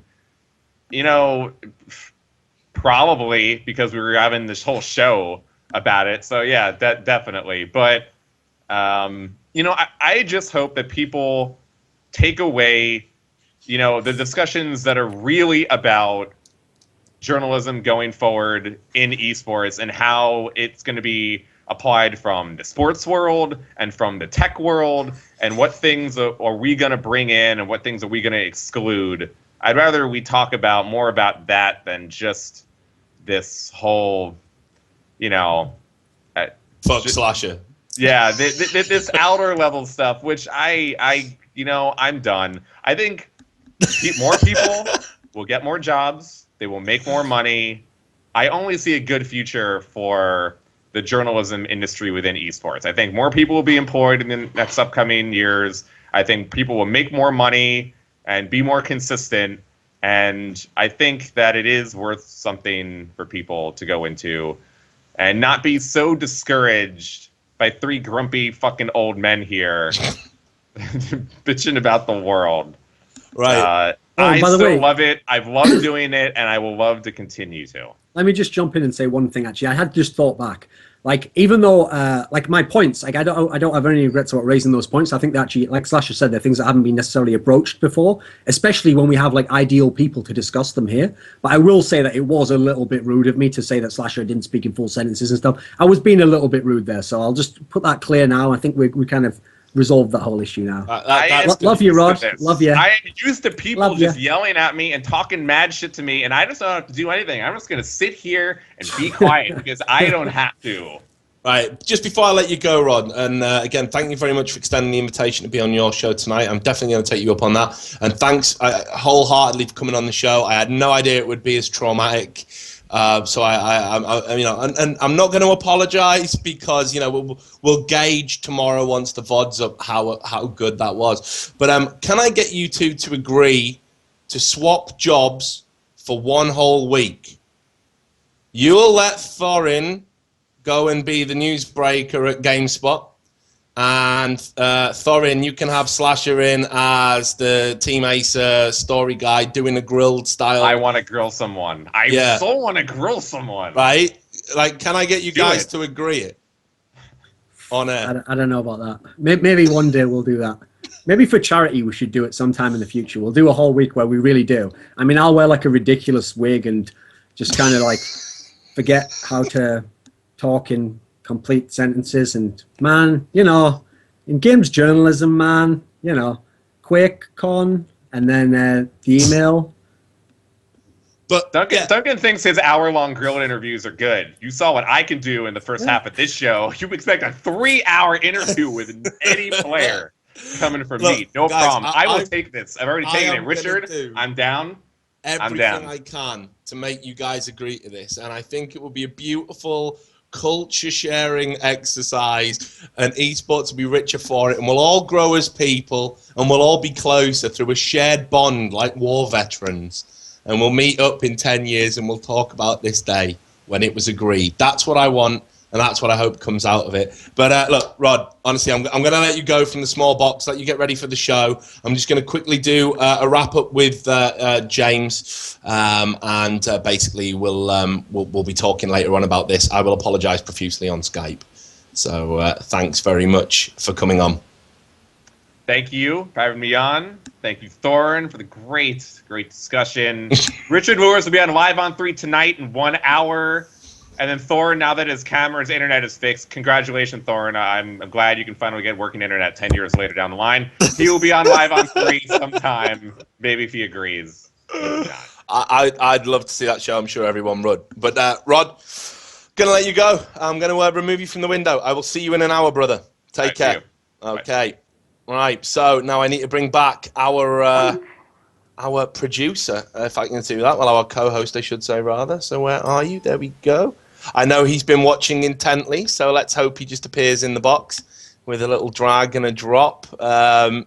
He's going to basically take us around all of the tweets when he gets here. So I'm hoping that he's going to be here soon. Hello. Are you here? Hello, can you hear me? I can hear you, James. Are you back? I can't see you. You can't see me. Okay. No. Let me fix Here that. we are. Here we are. There we go. He's back. Hello. What the fuck did you make of that then? Escalated quickly, didn't it? Escalated quickly and slowly at the same time. Yeah. There was a lot of... It's very difficult. We've had, like, literally 0 tweets. I think everyone's been in the Twitch TV chat just saying... I know, and there was just a lot of reactions to what was going on, really. There was one point where you were saying about the PlayStation and the Nintendo thing, and it made me laugh how as soon as you said shit about Spyro, the chat was just like, how dare you? How dare you talk about Spyro like that? I resent that remark. That's perfect. It really is. So I made a note of that because that made me laugh. And yeah, the other stuff I had was like, miles ago, where you were talking about Cadred and HLTV and there was a lot going on in chat, but not a lot on Twitter. But yeah. Well, look, James, it's good to watch. I feel like, I know, but you shouldn't be watching. You're a co-host. That's all right. We'll sort that out. I don't know why. We were saying before, it's Skype. It's difficult to try and record this thing it's not even just that though, bro. It's the fact that Rod insisted on being on at the same time as Thorin. I don't think he quite realised what was going to happen. If that's fine. Well, we wouldn't have had that. What just happened if they weren't? So that's fine. I don't feel bad about it. Well, I feel terrible. I mean, we would have discussed the same topics. The difference is... He'd have been shouting at me. We would have politely directed the same topics to an unknown third party, a bit like one of those anonymous sources. Whereas instead, Slasher decided he was going to sit in and really, give me both barrels. And then so he sort of set himself up with the target on his back as, the journalist. And so they all went towards him. So, and you don't put the wolf in with the sheep. Well, there we are. You don't put the wolf in with the sheep. Something I'm going to remember, I feel, for future shows. But Duncan, because you've come on and you've been a great sport and contributed something to the show, I'm sure people are going to talk about. We do want the Esports Heaven show to be something a little bit different. I feel we've definitely achieved that tonight. I think it's only fair that we give you the last word before we wrap up. Is there anything you want to plug? What are you going to be doing? Come on, tell me. The best way to see any of my stuff is just follow my Twitter or my Facebook, because I post I religiously post everything there. So it's Thorin with 3 O's and anything on there. So Twitter, Facebook, I always post all my stuff there. It's easier to do that than just go to Acer Esport, because like I say, I tend to promote my stuff via other means anyway. So in general, I mean, I'm kind of strange in the sense that I wouldn't actually encourage anyone to go and see any of my stuff. Like, if you're not the sort of person who naturally wouldn't find or care about it, don't bother watching it. It's really long. It goes into really niche, in-depth areas. So if you're not into that, then don't watch it. Just like if you could go back in time now, I'm sure some of you wouldn't watch this show again. Like the first 90 minutes, I mean, man alive. Like, at the end of the day, if you can sit through this, I'd go and watch like The Thin Red Line or something, mate. It's about 3 hours long as well, but it's really good. There's some really good ideas in there. This had more fucking shots fired than The Thin Red Line. Might have done. Yeah, I'm not gonna lie. This was fucking brutal, dog. This was hardcore. Anyway, right, to wrap up, James, your final thoughts as well. I think it's only fair, since you've been on the sidelines. Again, really, really sorry about that. Yeah. Do esports journalists over-evaluate themselves? Yes. I don't know. I don't know if I'm really in a position to, have a proper view on that kind of thing. Like, well, you've just witnessed tonight. I'm not a journalist, but basically similar to what was said at the end by both Thorin and Slasher, is that obviously some of them do, and you kind of need to. You kind of need to have that confidence, and like Thorin was saying, you need to have that confidence, because you will get haters and things, and you get that in all kind of online. If you're a personality online, be it in video or as a journalist, you need to be able to take those blows, and you need to have the confidence to keep going. And I agree with that. I agree with that sentiment.